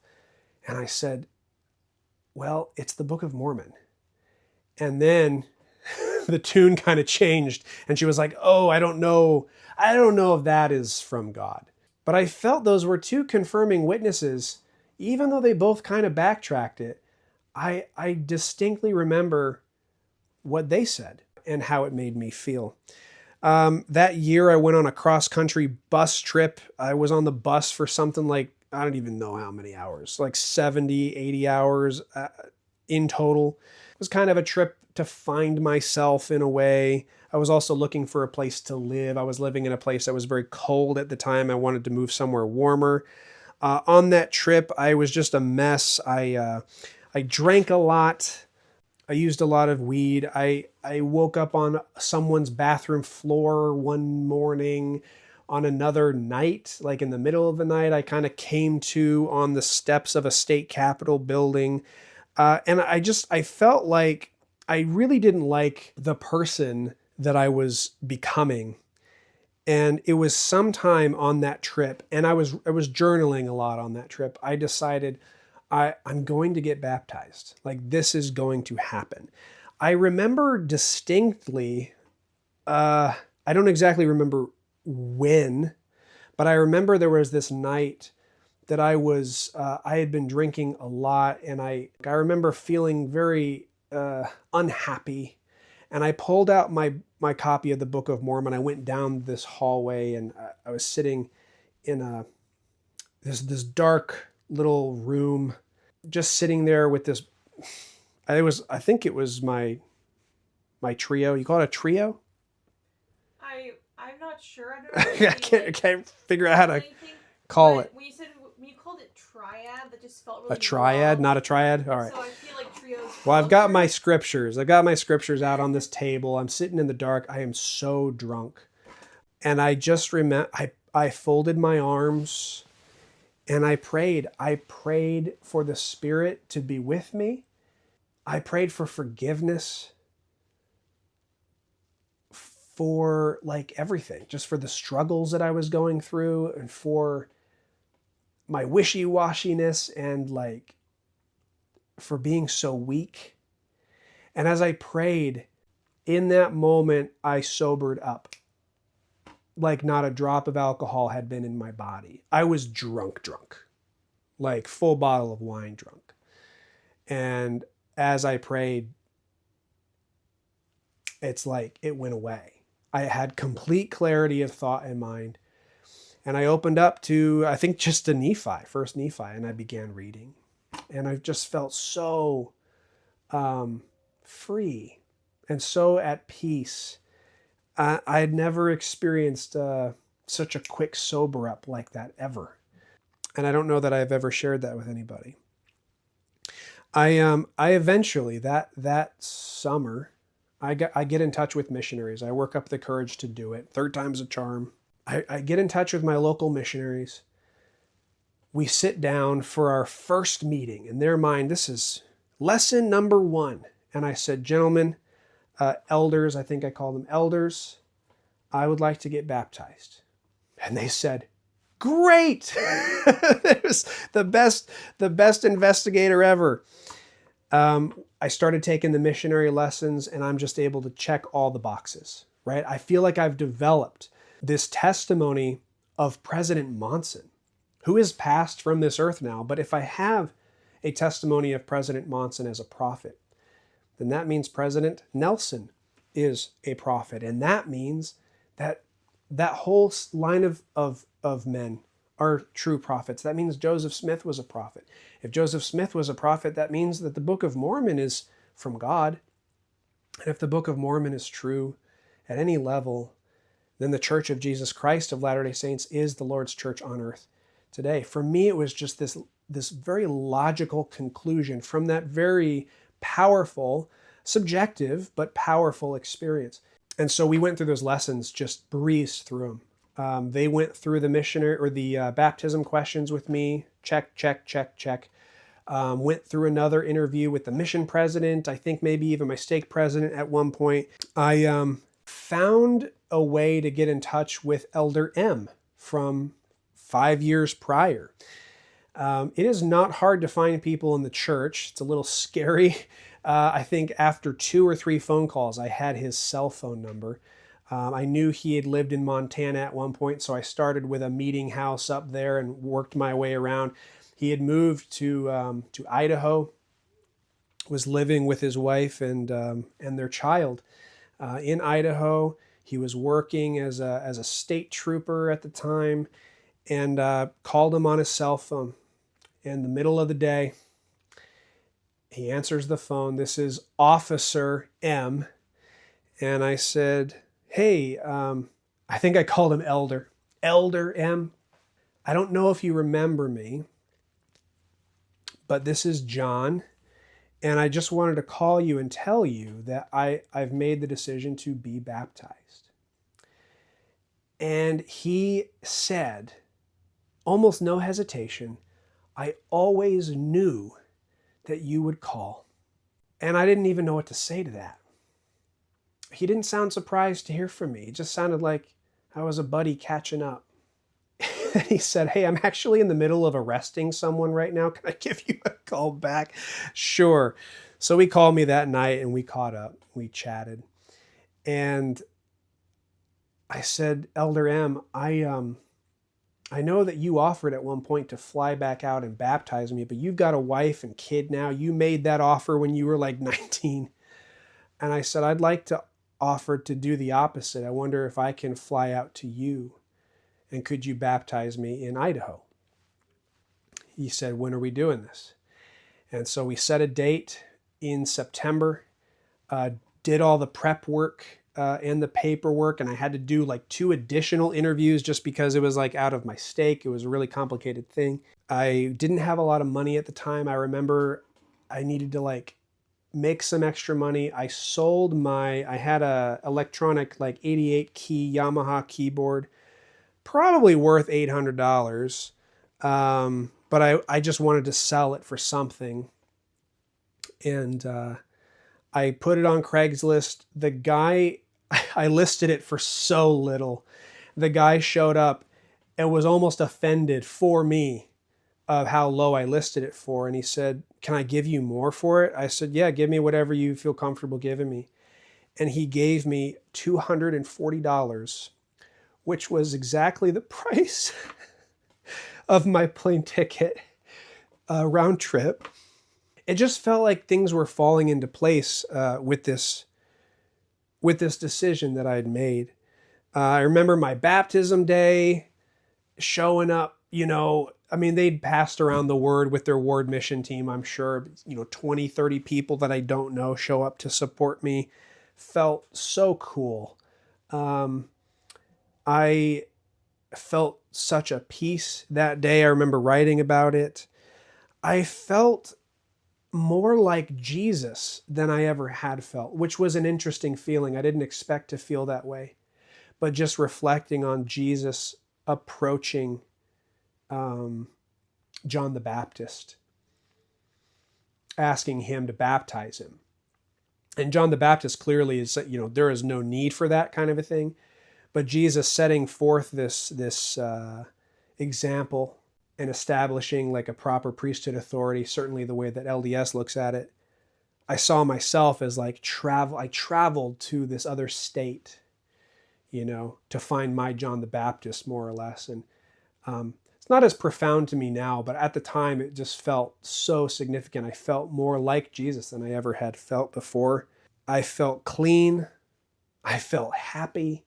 I wish I'd recorded it. I know they say don't record ordinances, but man, I can't tell you how many times I wish I would have hit a secret record button in my phone and just gone back to reflect on those talks. I remember Elder M giving his talk, and I don't remember much of what he said, but it just was so nice. And I remember I gave my testimony through just my tears and trying to hold it together. There was a gentleman, I don't know who he was. He was serving a service mission with his wife. And I don't remember in what capacity. He might have just been part of the ward. But he came up to me after my baptism, and he congratulated me. We shared some words, and he pulled a lapel pin off of his coat, and he handed it to me. It's a Northern Star pin. You've probably seen me wear it from time to time in these videos. I still have it, still wear it. He said, something to the effect of this is a symbol of looking to that Northern Star, looking for guidance, looking to the Lord for direction. And if you do that, you're going to have a beautiful covenant path in front of you. And man, I just felt so special. Nothing could break that calm. My flight got canceled on the way back, and I was just so chill. I was so kumbaya about it, stuck at the airport. I'm just like, it's cool. I was baptized. I was so chill, in fact, that the airport gave me like $50 in vouchers because I was the one person that wasn't yelling at them for the canceled flight. So I was like spending money in the airport, getting all this food and stuff, and stayed the night in a hotel across the street. And, I just felt so unbothered by anything that could have ever gone wrong. I felt very guided. I like to joke. This is not necessarily relevant, but I think it's funny. I like to joke that I was a Mormon for 3 weeks, because 3 weeks after I got baptized was General Conference, and it was President Nelson's famous talk of the correct name of the church. We were no longer to call ourselves Mormons. We were Latter-day Saints, or members of the Church of Jesus Christ of Latter-day Saints. So I think it's funny that I was a Mormon. I called myself Mormon for 3 weeks. Since that time, I have felt the powerful presence of what I call God in my life. I have felt indescribable love and joy in a few instances. One notable example was when I received my patriarchal blessing. I was absolutely sobbing by the end of it. My patriarch was so understanding of my emotional response. Put his hand on my shoulder, and as I'm trying to pull myself together, he says something to the effect of, what an honor to have been the patriarch to give you your blessing. And for me, that felt special. It was beautiful. When I went through for my initiatory and endowment, I was able to go through, for those of you who've watched this channel, you've known I went through Salt Lake Temple just a couple weeks before it closed for renovations. It was the tail end of when they were doing the live endowment, that is to say live actors endowment ceremony. I had a couple of very wonderful, I'll call them parental figures, that kind of took me under their wing and loved me through that process and walked me through. They were my temple prep, really. And if you're watching this at all, because I know you watch this channel a little bit, I love you very much. And I just felt so special. They took me to what is it? It's the place at the temple where they sell the garments and stuff. So they explained garments to me. They helped me buy the garments, and just walked me through like what to expect. And went out to the Salt Lake Temple. It was like a year and change later, a year and change after my baptism. I invited a lot of people. Elder M was there, and some missionary friends I'd met along the way and their families. And so, I was already like a blubbering mess by the time I was at the veil saying that name. Such a powerful experience. Having researched a lot about the endowment before I went through, which I realize is not everyone's experience. I realize that the patriarchal blessing is not always like a great experience for people, but I was just prepared in such a way that it was such an unforgettable, wonderful moment for me. And then walking into the celestial room and feeling like I'm walking into this room filled with people that are there for me, waiting for me, elders and sisters and friends. And it was something that was once in a lifetime. I've never experienced anything quite like it. I have noticed that typically before every covenant or every kind of blessing experience, there is like an adversity in my life. And that's something that has come up. It's something that has shaped what could be called my testimony. I try to base my testimony on things very objective, or at least recognize when there is a subjective experience influencing my thoughts or my feelings or my decisions. Something that is an undeniable pattern that pops up is right before I go to make a covenant, right before a significant blessing in my life. There's like this wall of chaos that I either have to climb over, walk around, or break through.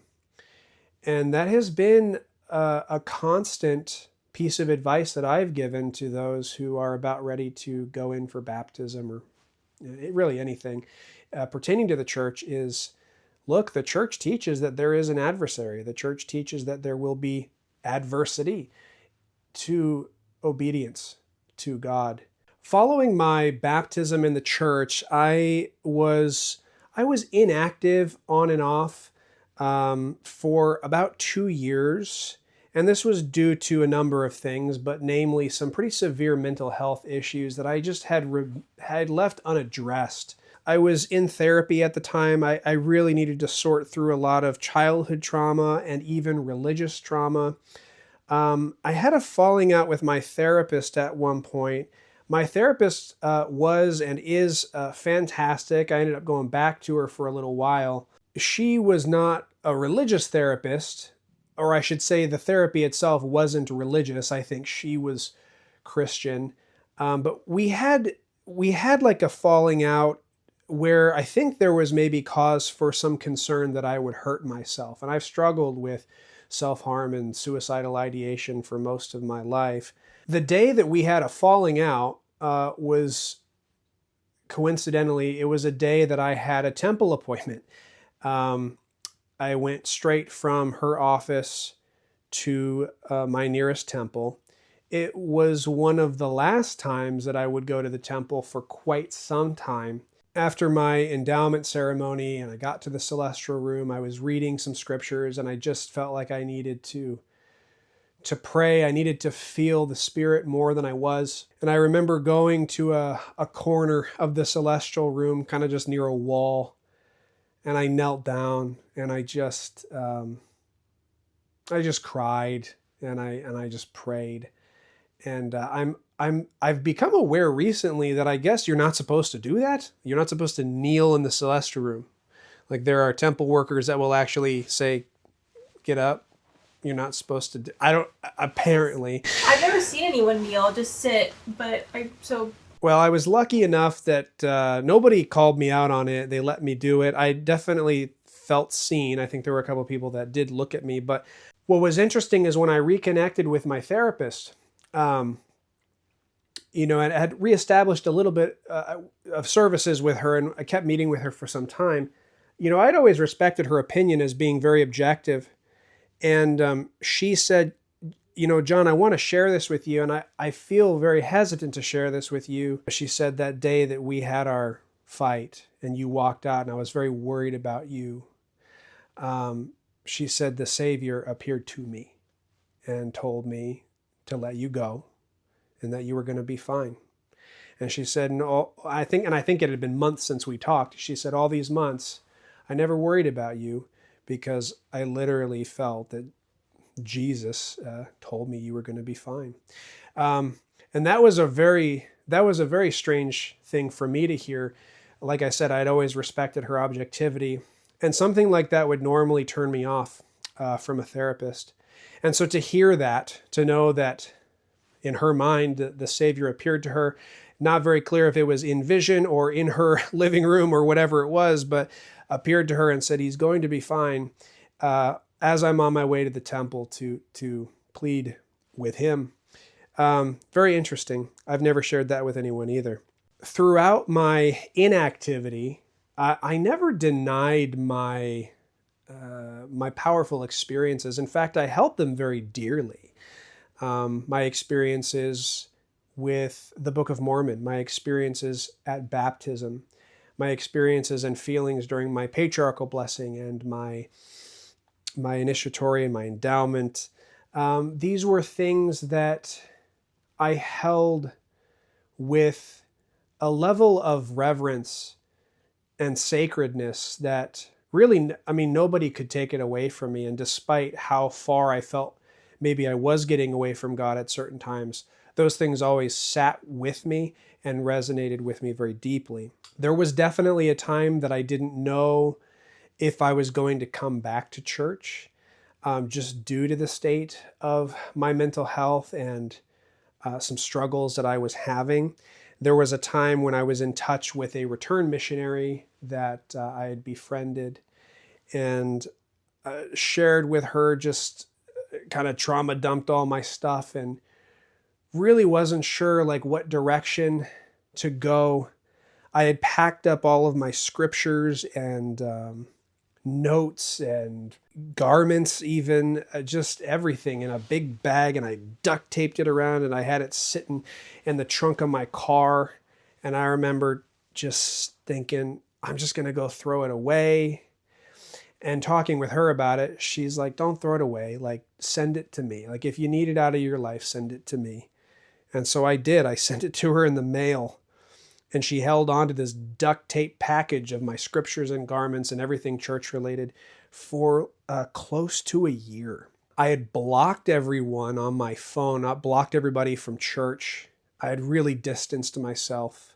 One day I receive a voicemail. I look at my phone and I have a voicemail. It's a blocked voicemail. If you're not aware of like how iPhone blocking works, you're not going to get a call. You're not going to get a text. So if people had been calling me and texting me, I wasn't getting those. But you do get voicemails. This particular voicemail was from a brother from my current ward. And it was the brother who had conferred the Melchizedek priesthood onto me. And the voicemail was simple enough. He just said he was calling to say hi, wondered if I wanted to chat, give him a call back. I didn't even have his number anymore. Like I wouldn't have been able to call him because I not only blocked all the numbers, but I took their contact out of my phone. So I had a list of just random blocked numbers in my phone. And whatever prompted him to leave a voicemail rather than just shoot me a text, we ended up meeting. I texted him. I made this decision because I had kind of been coming around to this like, okay, I'm feeling healthier, feeling ready to like maybe jump back into the water here. I remember feeling very nervous. I remember praying for the first time in a long time and really not sure where my standing was in the faith community, because I had heard stories about people who'd walked away or become inactive or even ex-Mormon, and this feeling of maybe ostracization or judgment. So I was a little nervous. I met with this gentleman in a public place. We went and grabbed, I think, just a bite to eat or something. He asked me how I was doing, and I just info dumped on him. I gave him far too much. I think I actually scared him a little bit, but told him that I kept all these sacred things, these sacred experiences in my heart, and that I knew that the Spirit wanted me to have those, and that I knew it was possible for me to come back and be active in the church. But I told him, I don't even know if I'm worthy enough to wear garments right now. He said, brother, that is going to be something that you should talk to the bishop about. We had such a wonderful meeting. It was funny because I shared so much about like faith and religion, and I was having an identity crisis, and part of that was religious identity. And he is like, I remember him saying, I don't really know what you're talking about, but I didn't reach out to you because I wanted you to come back to church. I just reached out because I missed you. I wanted to see how you were doing. And it really spun this expectation that I have of judgment just completely around, and it dissipated all my fears. I went back and chatted with my bishop, who he had seen me at my worst. I think he'd seen me at a really tough moment mentally, like a year back. He knew I was struggling. Talked with my bishop, went through like a confession of sorts. I told him I was not keeping the word of wisdom, among some other things. And he said, like, you're good to put the garments back on. And I said, I don't feel worthy. Like there's this piece of worthiness in LDS culture that I just felt like was weighing me down. And he said, I want you to open up your scriptures. And we turned to the book of Moses. We read through some passages about the garment and about the atonement of Christ. And he said, he had me read these verses. He said, you may not be worthy to wear these garments, but Jesus Christ made it possible for you to wear that garment. It's a gift for you because of Christ's atonement. It's a representation of Jesus Christ. And there was this moment where I wanted to fight with him on it. I wanted to argue, but I couldn't come up with a reason. And so I said, all right, I guess I'll go put my garments back on and I'll see you on Sunday. He authorized me to go partake of the sacrament for that brother who had reached out to me, to bless it in his home. And so I went to his home, and that was another one of those powerful experiences that I would say was a conversion moment for me. When he said that prayer that we hear every Sunday, "O God, the eternal Father, we ask thee, in the name of Jesus Christ, to bless and sanctify this bread, water. to the souls of all those who partake of it. And I just remember thinking in that moment, it's me. Like, all who partake of it is me in this case. Like, it's an audience of one.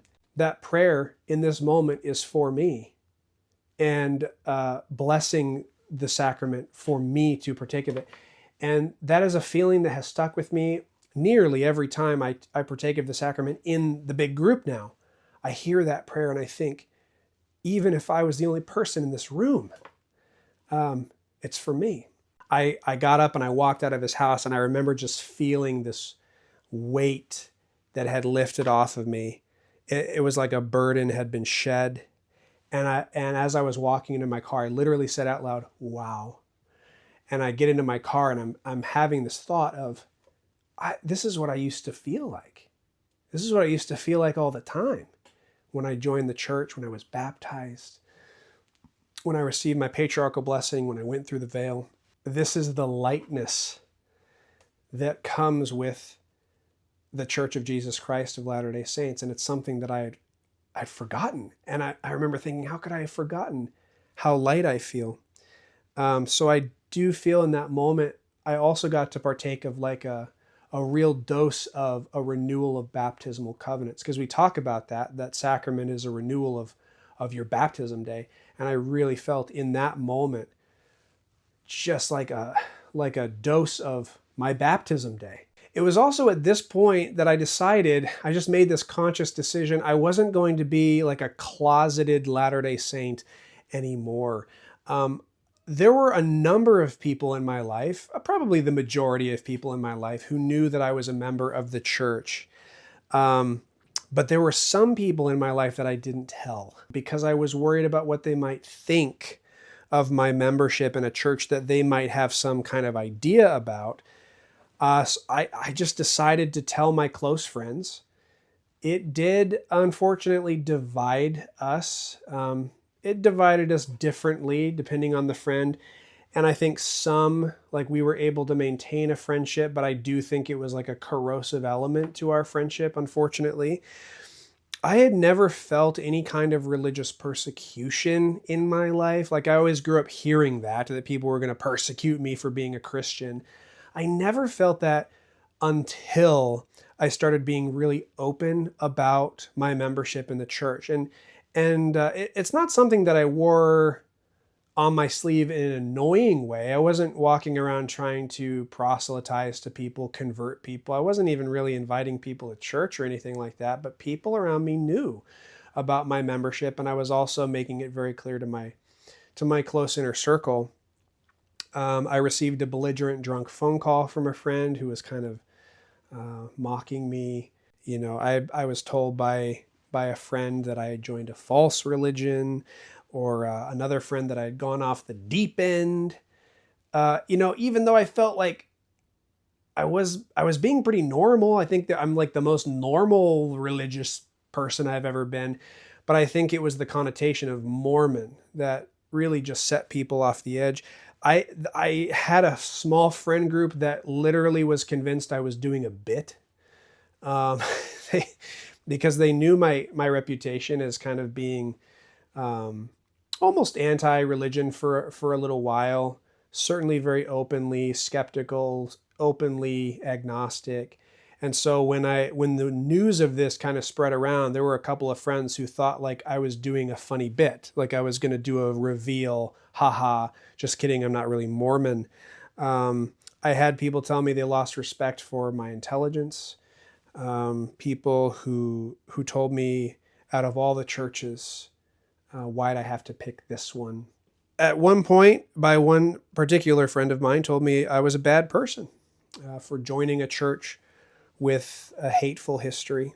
And I remember the words of Christ when he said, "Blessed are you when people persecute you, when they revile you, revile against you, say all kinds of things about you, untrue things about you." And I remember thinking, those words in my mind, thinking, I had never had that happen to me before, but now I'm kind of having that happen to me. This really must be the true church. Because in that moment, I feel closer to Jesus and in the words that he said. No one cared when I was evangelical. Nobody cared when I was non-denominational or even Church of Christ. But the minute you throw on Latter-day Saint, the minute you say Mormon, even from Christians, you get a little bit of a stabby. And it was a new experience for me. I want to be really clear, like, I experienced very mild persecution. Like, didn't ruin my life, but I do think it corroded friendships. I've lost some almost lifelong friends, in part due to it. It's a pretty tame persecution in comparison to some of the persecution you see in Scripture, but it was uncharted territory for me. I mentioned my work schedule over the next 3 months. My work schedule was horrible. I was working every Sunday. I do remember at one point, like, I heard whispers in the wind about my bishop having said in a meeting, if the people who aren't coming to church, if they were really committed to the Lord, they would be here. I remember feeling so guilty about that, feeling I really do want to be there. I really, like, I am active now, but like my work schedule's causing me to be inactive. I was working healthcare at the time too, so it was like, I can't just, like, we have vulnerable people and patients that we have to work on Sundays. There's no option. Because of that, I started attending the YSA ward. I was really skeptical about the YSA ward. I did not want to attend because I think in my mind, the YSA ward, young single adult ward, had this reputation for, like, you're going to meet your forever person there. You're going to go there to meet your spouse. And I was like, I don't want to get married. I'm not in a place to get married. I don't want to get married.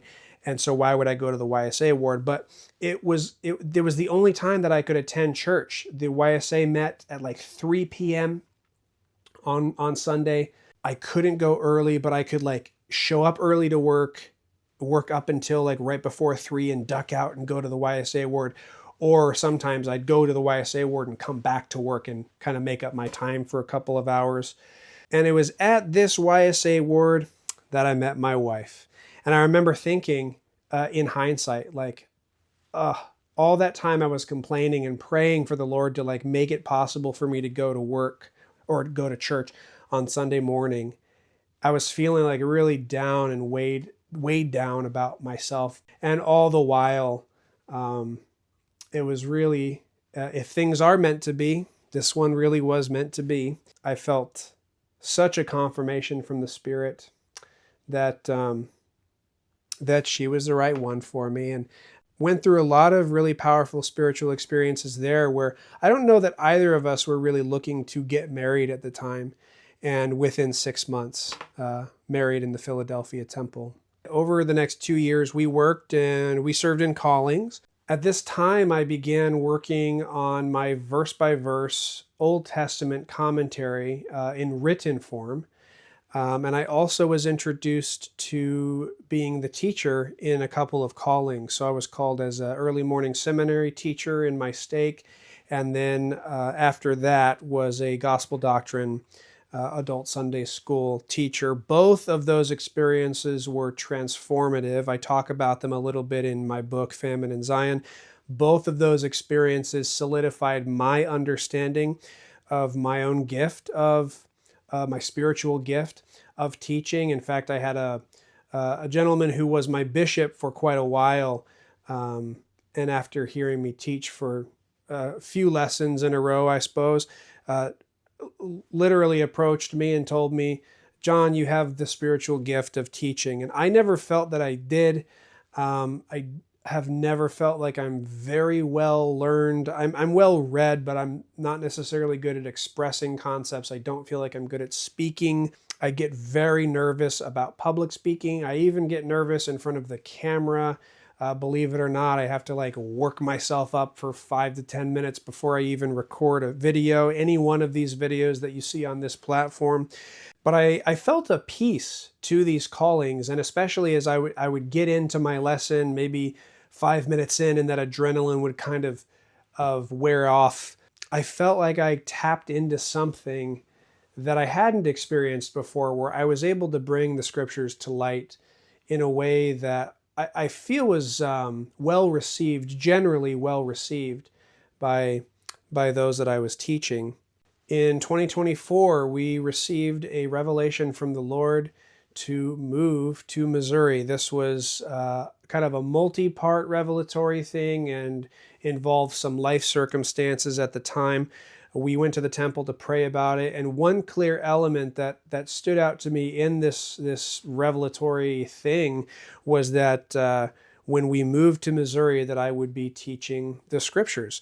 And we uprooted within like 6 weeks and moved from the East Coast to this brand new area. And quite honestly, it's been kind of a terrible experience.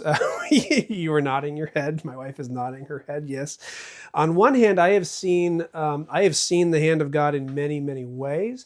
On the other hand, there have been incredible challenges for the both of us out here. Within the first week of being here, it is very interesting. Literally within the first week, we have everything still in boxes. We are sitting on, I don't even know what. It's not even a couch yet, I don't even think. We were sitting on something, a mattress maybe. I recall my dream from 13 years ago. The dream of the gazebo and the beach and the boy. And for the first time, I start considering this possibility that I would be asked by the Lord to step away from the church in some capacity for the sake of offering spiritual nourishment to others. I think there would have been a time, at least early on in my conversion, that the idea of the Lord asking me to step away from what I perceive as the Lord's church, the Church of Jesus Christ of Latter-day Saints, would almost be heresy or apostasy in my mind. I began trying to understand why I felt the Spirit was laying that on my heart. I thought perhaps maybe that stepping away comes in the form of stepping away from orthodoxy or even cultural practices or norms of the church. But I went as far as to start thinking, what if I get called into a membership council? What if I get excommunicated?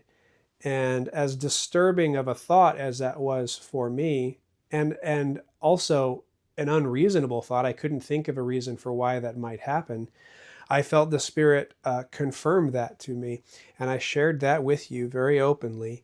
You're nodding your head. I shared that very openly with my wife very soon after we moved to Missouri.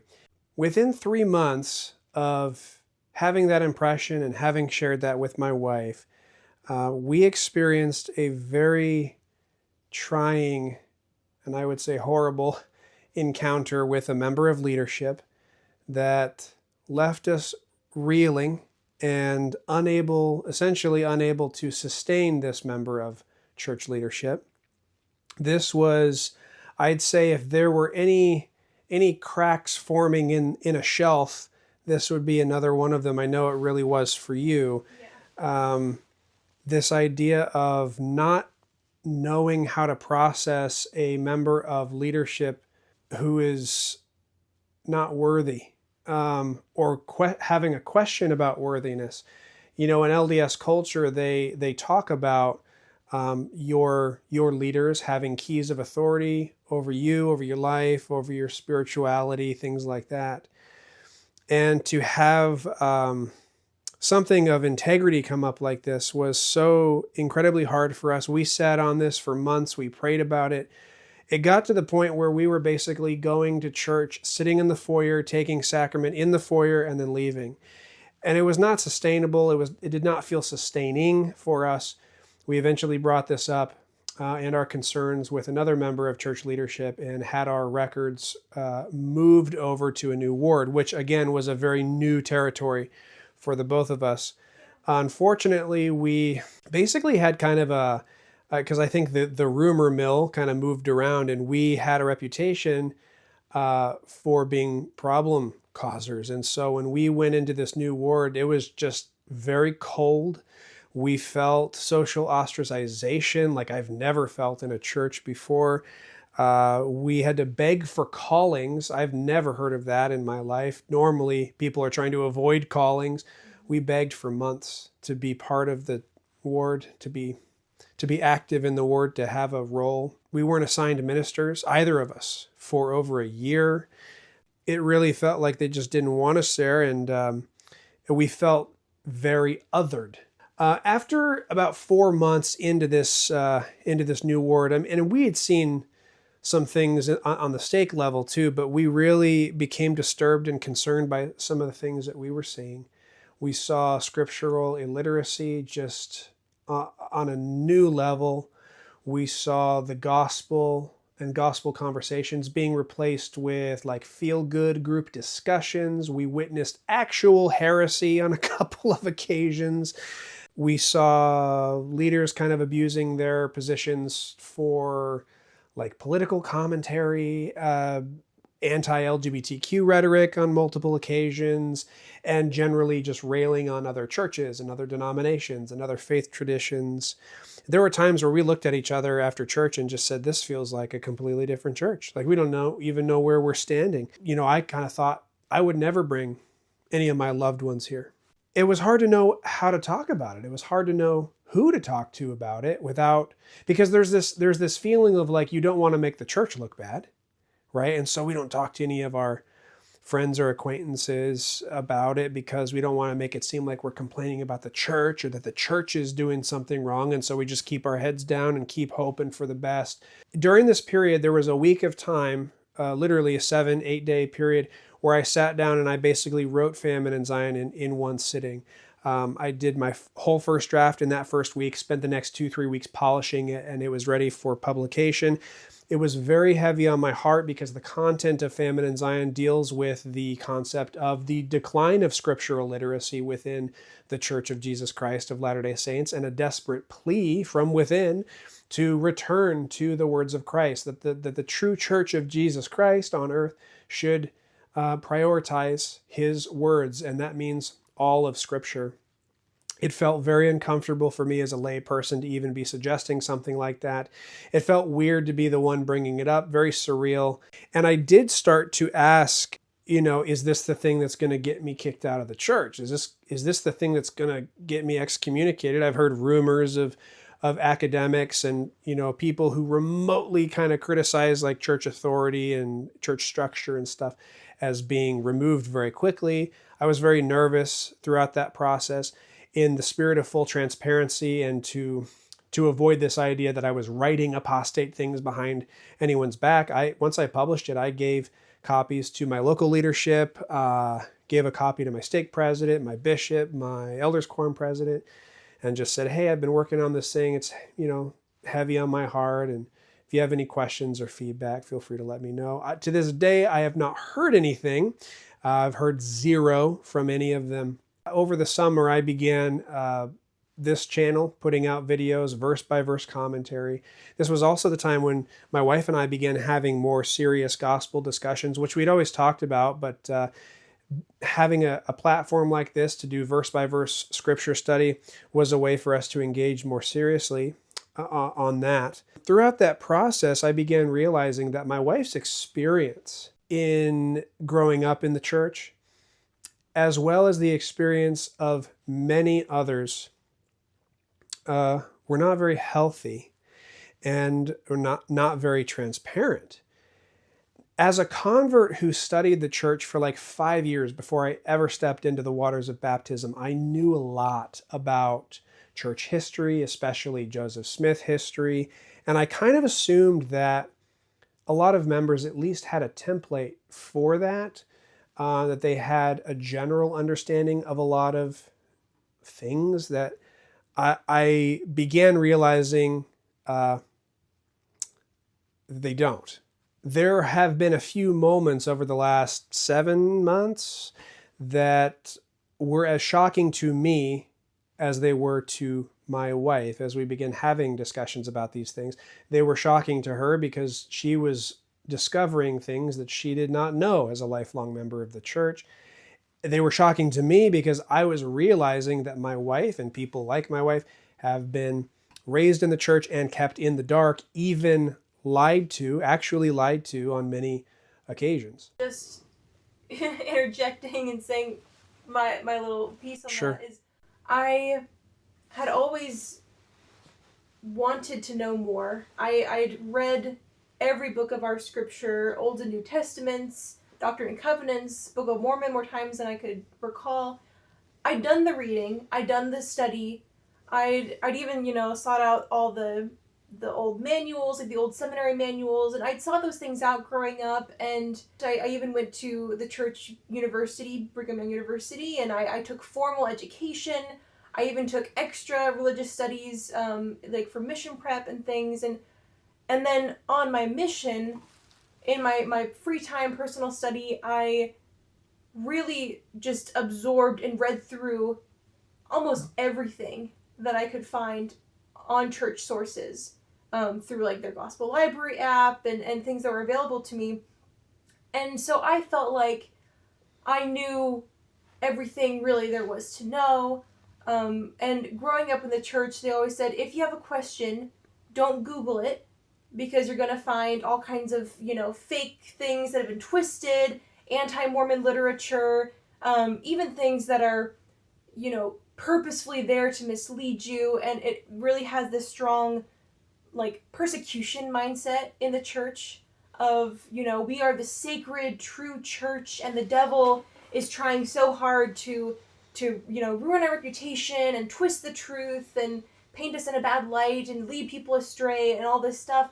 And so I was very adamant growing up in the church not to read anything that wasn't posted by the church, that wasn't church published on the church website. I felt like I knew the history. I knew even the bad parts of it that I wasn't proud of, in our church's history. I at least felt like, okay, but I know the doctrine behind it. I know the situation. I know why it was necessary, why it happened that way, and things like that. And then when we're having these conversations and you just bring up, you brought up a few things that I'd never even heard before or knew context for things, and I was like, well, no, this is what happened, this is how I remember it, I remember hearing this. And then you're able to show me, deep in the church archives, these papers, these things that the church has published, granted hidden. You cannot. I've searched through keywords, and I felt a actual researcher. I felt like I'd done my study, but so many things that were hidden, that were, that I was misled on, and things that I was actively lied to about growing up in the church, about various things that, I won't get into here. It was, pretty faith shattering. I felt like my world was turning upside down. And it really, I was the perfect Mormon girl. I did everything right.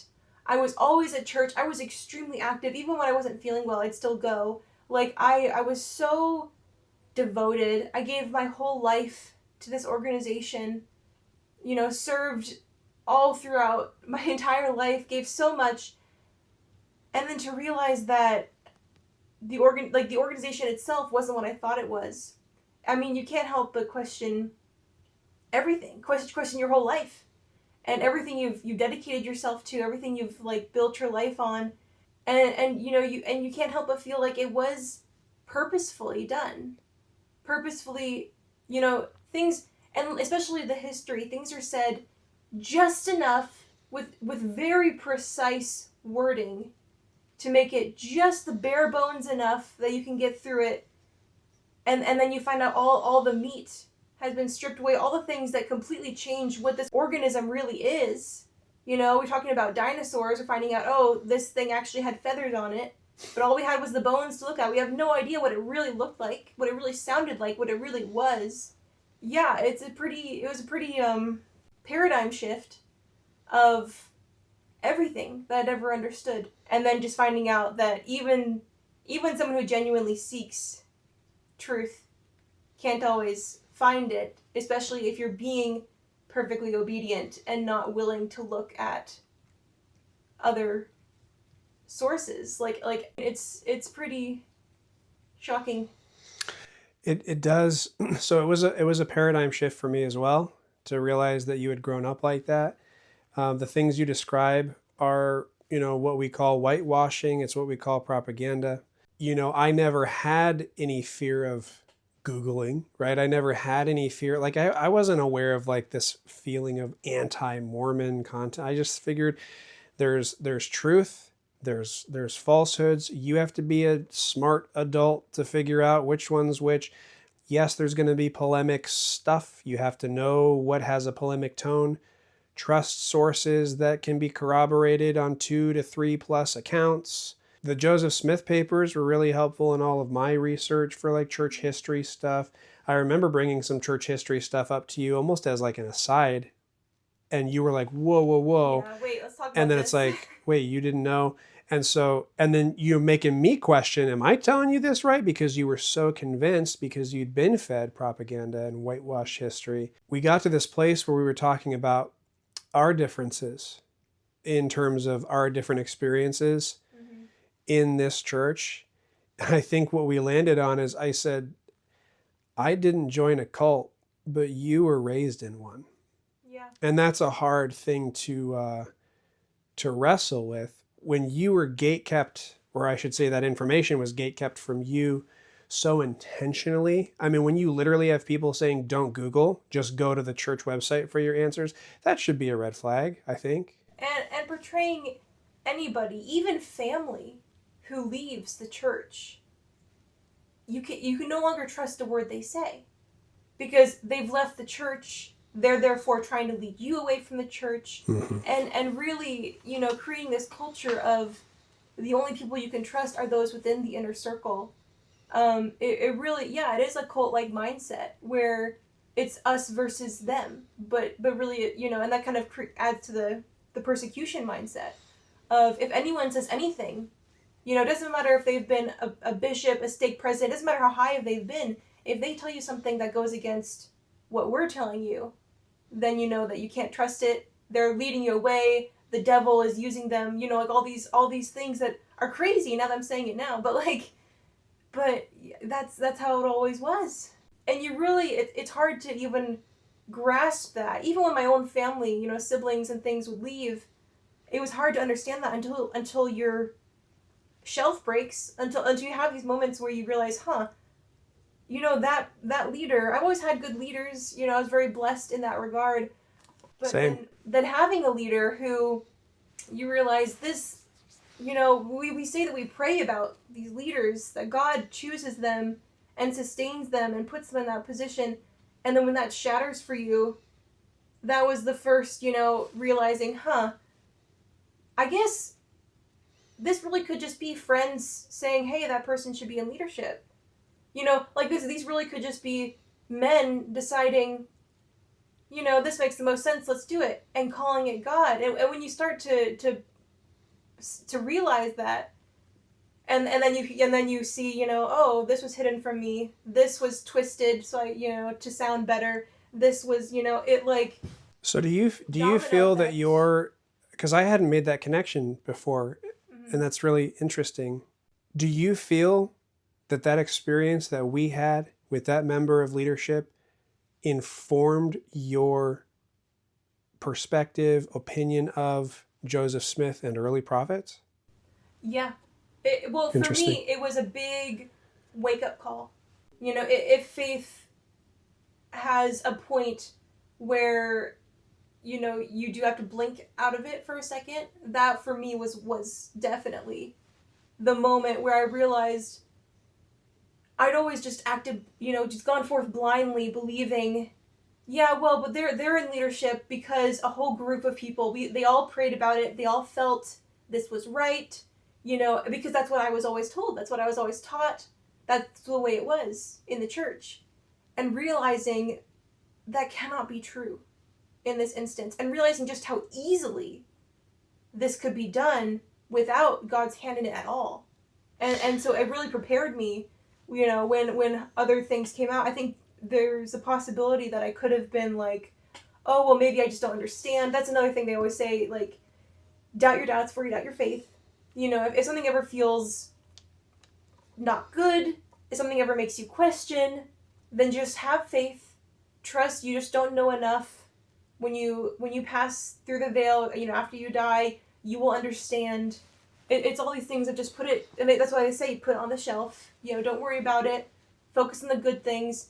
And ever since coming here to Missouri, to Zion, there's just been one thing after another that's made me realize I was really just so lucky being in the wards that I was in, where the things that make you question were so small. It was like a person here, a group there, an event there, but then here it's just one thing after another, after another, after another. And I mean, I'm hesitant to say, like, because before I would have said it's like I was being prepared to exit.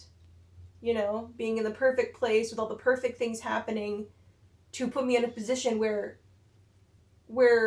realizing or coming to the conclusion that it wasn't true. Or Do you think that God that's the thing. led you out of the church? I think before I would have felt that way. That's how, because that's, whenever things just happen one after another falling into place, we always say, oh, it's the Lord directing your path. But increasingly, I'm becoming more agnostic, if not atheistic. And just, because if that was true, if the God that I was raised to believe was real and actually cared about me, then this wouldn't be happening, that wouldn't have happened, this would have been easier, and I mean, I've gone through a lot of trials in my life, but I've always, believed in the promise of, well, things will be this way, and then you reach a certain age and you get to a certain point where you're wondering where it is. When will the promised blessings after over well over 20 years of faithfulness, when will I finally see them? Yeah. And then so that makes you question, but then the things that I've learned, seeing the church as an organization rather than as this mystical, as a business? Yes. As a business, as a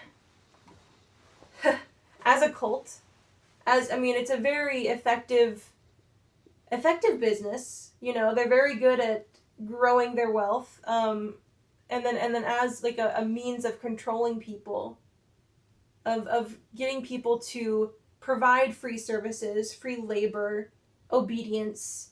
You see it, like, especially in areas with a high Mormon population, like Salt Lake City, Idaho. I mean, even the police, the judges. I mean, you just if you remove yourself from belief and you look at it the way the world sees it, it is really a terrifying thing.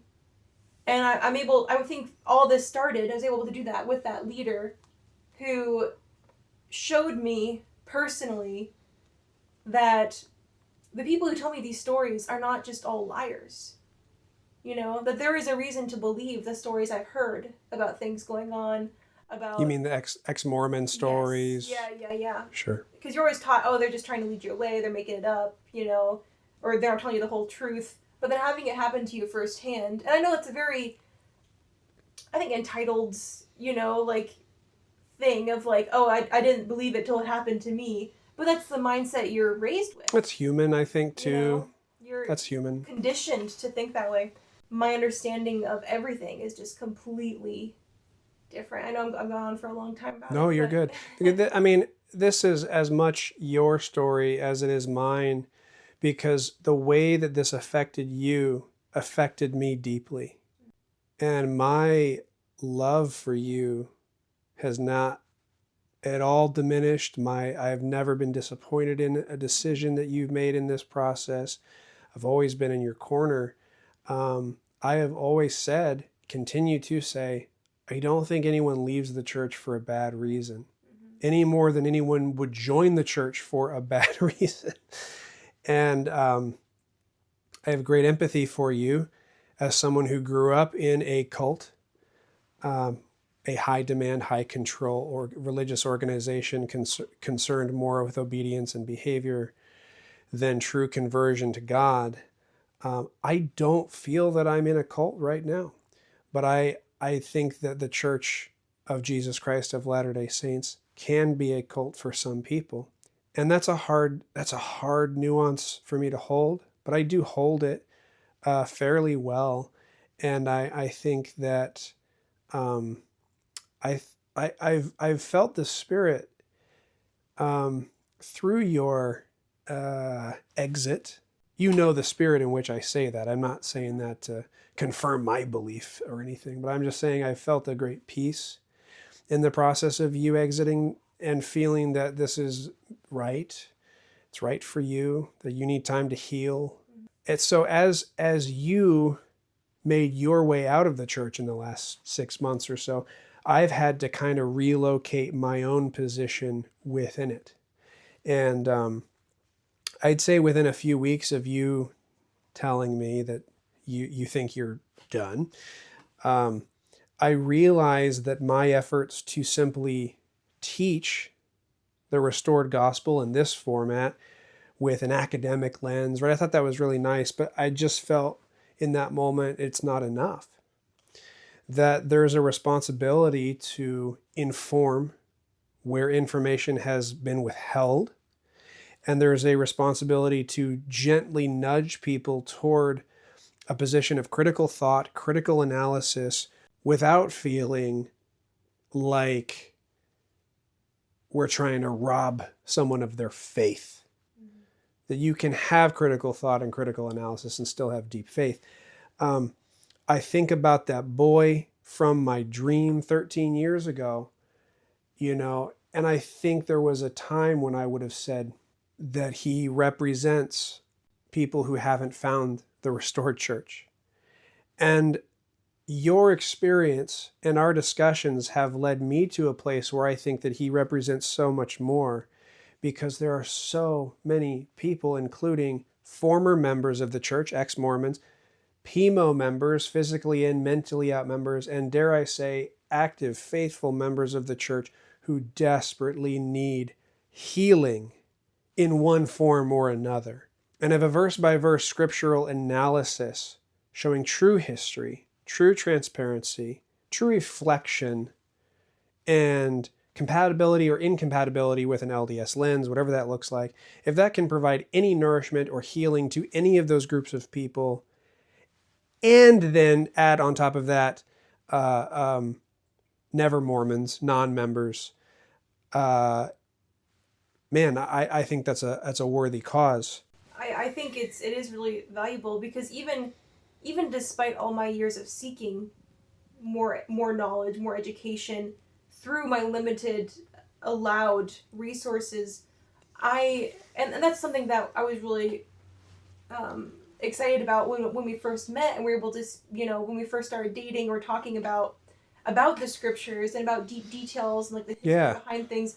That was the first thing we connected on, because my whole life I'd felt this hunger for more knowledge, this hunger for understanding, and that's what led me to read so much and to seek out so much, and that I thought I had so much, and that's why even now, when I'm not even sure I believe in a God, like I still get so much value and so much healing just from understanding, like being able to start from scratch and understand scripture in a way I've never even come close to understanding it before, has just been like really powerful. And I know I'm not alone. Like even if people you think are fine, they don't need it, like the hunger is there. That's why I wrote Famine in Zion. It was this realization that, oh my gosh, these people are starving. Mm-hmm. And just seeing the kind of member you are, the kind of Mormon you are, or member of the church, sure. Pick a term. The kind of Mormon I was, and many people are like I was. You've always had such a healthier understanding and a healthier stance, and being able to hold the nuance and being able to hold respect for people who didn't do things exactly the way the church wants things done, the people who do have questions, and the people who do doubt, and even when we were dating and maybe even engaged, I remember when we exactly had this conversation, but we talked about how I think you had said, if I, ever left the church, you wouldn't leave me. And I remember that. I remember being just gobsmacked and telling you, well, if you ever left the church, I'd leave you. And because I that, remember that. yeah. And I was just like, you should leave me. That's crazy. I never even considered I could ever leave the church. Um, and I was, that was the culture. That's what I was raised with. And that's what a lot of, ex-Mormons have shared as well is the moment one spouse leaves, either the other one will leave with them or they'll get divorced. Because the church, at least the church I grew up with, views, especially a spouse, a parent leaving, as a failure. And so the other one will always, or the children will always be hounded to get that other one back into the club, and get them back, bring them back. What can we do? How can we? And it's funny, after all of our time being outsiders in this ward, the moment I stopped going, the moment I checked out and said I'm not going to do this anymore, out of nowhere, I suddenly had people reaching out. People wanted to hang out. People wanted to talk to me, and I had to just say, I don't know you. I've been here over a year, and I do not know you. And my own, I think I was finally assigned ministering brothers that I'd never had my whole stay. And I said, there's no point. I'm not doing this. And even when I served as a missionary, you'd see it. And so the fact that when I said I'm having doubts and I don't know if I want to do this anymore, the fact that you said that was okay. More than okay. The fact that More you than okay. supported me and you're willing to let me question and to let me process and to let me take a step back. Like, you don't realize how rare that is, how healthy, and I just think that shows you the quality of someone who comes into it knowing everything that they should know. Someone who enters it and it's not a cult for them. Like, I don't know, it gives me hope. And because it is a beautiful gospel, it's a beautiful doctrine. And I just think that if people had the knowledge and were able to hold the nuance the way that you do, that it would be a much healthier and more welcoming church in general. Well, thank you. Maybe. And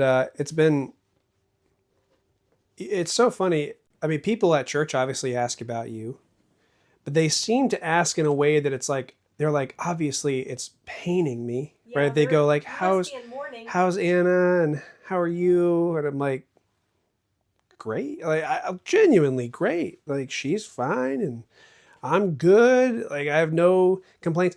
I think that, look, high demand, high control religious organizations, they tend to create false binaries in people. It's all or nothing. It's black or white. And you even see that emerging. I mean, it's not just an LDS thing. I think it's just any high control, high demand religious organization. I've even seen it appear in the comment sections of some of my videos. I mean, I uploaded one of my shorts about Noah's Ark and talk about how a literal account of Noah's Ark is just physically impossible. And someone commented that it was a respectful comment. I think they even started it out, all due respect. Where does your Christianity kick in? Where does your Christianity kick in? Is it in chapter 10? Right? It's this binary idea that it's like all or nothing. And I guess I deconstructed from that very early in my life. And once you deconstruct from one toxic religious thing, I think it's easy to not construct another toxic religious thing as it pops up. I've never seen things as binary. And so for that reason, there's no fear or pressure or concern when any of my loved ones, I mean, you're not my first friend or loved one that has left the church or a church or whatever. And I've never felt that was an earth-shattering thing. I think deconstruction is a beautiful thing. I think deconstruction allows you to build something back better or stronger than it was before, whatever that looks like. And truthfully, I think I have empathy for it because I think I've always been agnostic. Like from the very moment I was like in that bed at 6 years old and being kind of coerced into this sinner's prayer thing that I really wasn't sure about. My earliest memories of my religious experiences were curated around me, crafted around me, but I don't know where my voice was in all of that. I wasn't sure how I felt about that. So some of my on and off again and active and inactive, I think over the years stems from that deep agnosticism within me. I think that's what allows me to have a deep respect for those who leave and who have the courage to leave, because sometimes it can be very scary. And yeah, because at the end of the day, I'm like, yeah, I mean, what do we know? That's a hard thing, I think, for really devout Orthodox Latter-day Saints, because this is the church of we know, right? This is the church of when we say testimony, we know. And we stand up there and you'll see it, fast and testimony meeting especially, but really every week and in every context, people just bear their testimony at you. I know the church is true. I know Joseph Smith's a prophet. I know the Book of Mormon is the Word of God. I know this is his restored gospel. The priesthood is his power on earth. I know Jesus lives. I don't know any of that. I don't, I believe a lot of that. That's my faith. I think faith is that belief without evidence. Ironically, testimony is the opposite of faith. It's the belief with a lot of evidence. But a lot of times people bear testimony about things that are just there's not evidence for. And I wrestle with that. When I bear my testimony, it's a little dry. That's why I don't bear my testimony very much, aside from the public speaking thing, because I just I don't know a lot. I believe a lot. I have a lot of faith, but I just don't know. And I don't have that piece of hubris that maybe I once had, that I'm on the top of the world. I'm a true Christian. And all these other people maybe aren't as true as I am. I think that's stupid. It is stupid. I that's why I think I hope someday we get away from this one true church narrative. I think we're getting there, especially trying to meld and blend together with more like Protestant looking kind of stuff. I think some of our language is changing to be more mainstream. But yeah, this one true church narrative, okay, that flew in 1840 when they thought Jesus Christ was coming back by 1870. But when we realize that we're all here on this floating rock, not really sure where it's even going or where we're even going, and we have to play nice in the sandbox with these other faiths and other other faith traditions and religions. I can say with confidence this is the one true church for me, but I cannot say for confidence it is the one true church for you. And I know that bugs people who believe in like objective. I don't even know what to call it. I believe in objective reality, but I just don't know that certain things can be grouped under that, especially when a lot of religious testimonies are built from a compilation of subjective experiences. So I genuinely believe that there are some people out there who shouldn't join my church. And I believe that there are people out there who are in my church that should probably leave for them to be healthier. I go through this a lot as a ward mission leader. And I've gone through it as a ward missionary before too. I'm not going to twist somebody's arm to join the church. I just don't like that. It doesn't feel like true conversion. I'll tell you, I feel like once a quarter I get a couple. They assign me a couple. We want to bring this couple to the temple. We want them to get married in the temple. My first question, do they want that? Do they want to get married in the temple? Oh, this is usually how it goes. Oh, one of them was raised in the church and kind of still has a Mormon faith and is maybe more or less inactive, but thinks they should get married into the temple, probably due to family pressures, and their significant other has no interest. Well, I'm not interested in trying to get them to the temple. I'd be more interested in getting them to church to see if they'd like to come sit with me at church. But if they don't want to come sit with me at church, why would they want to go to the temple? Like, for me, it's so simple. But I think for those who have grown up in those false binaries, it's like there's only one right way to get married. And so we have to get them to the temple for their salvation and for their exaltation. Like, we think about it in those black and white terms. And they, talk about the importance of the family. The family is so important. And they act as though, and I believed this for a long time, that the only way a family can be happy and can be strong and together is if both parents are members. Like as though mixed faith marriages and families are destined to be destroyed and fall apart. And it's so, now that I'm out, and you looked at, there's all kinds of mixed faith families that are beautiful and that are strong and that And have, completely non-religious families that are and so yeah, happy. Yeah. exactly. Yeah.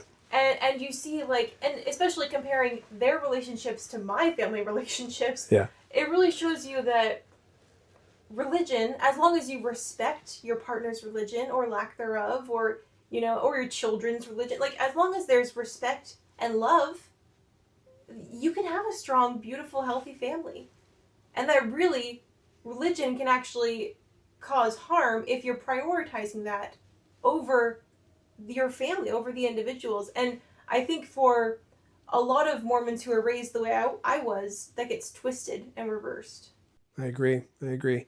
In my notes here, I just say, who's to say my subjective experiences trump somebody else's?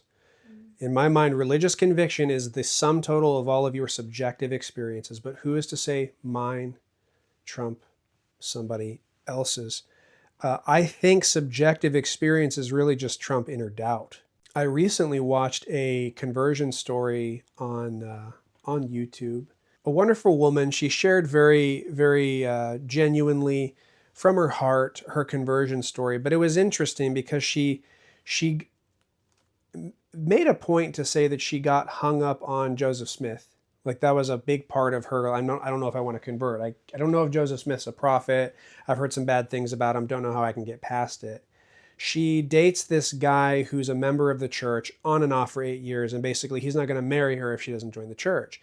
And she says one night she's praying about this. She's not sure how she can get past the Joseph Smith thing. She prays to God, and she says, clear as day, a light filled her room. And she said there was nothing outside that could have been, it's not a flashlight. She's like, it's a bright light, filled my room. And that was the answer I needed. And she joined the church. She's been a faithful member ever since. I have no reason to doubt that experience. I don't know how to explain it. I have no reason to doubt it. But what's interesting is you will note in that story, the subjective experience that she had did not answer her question. It just quieted the question. It just quieted the doubt. And I think that's kind of what happens when we have like these building testimony experiences that are based on subjective experiences. They don't necessarily answer the hard questions. They just make it easier to sit with.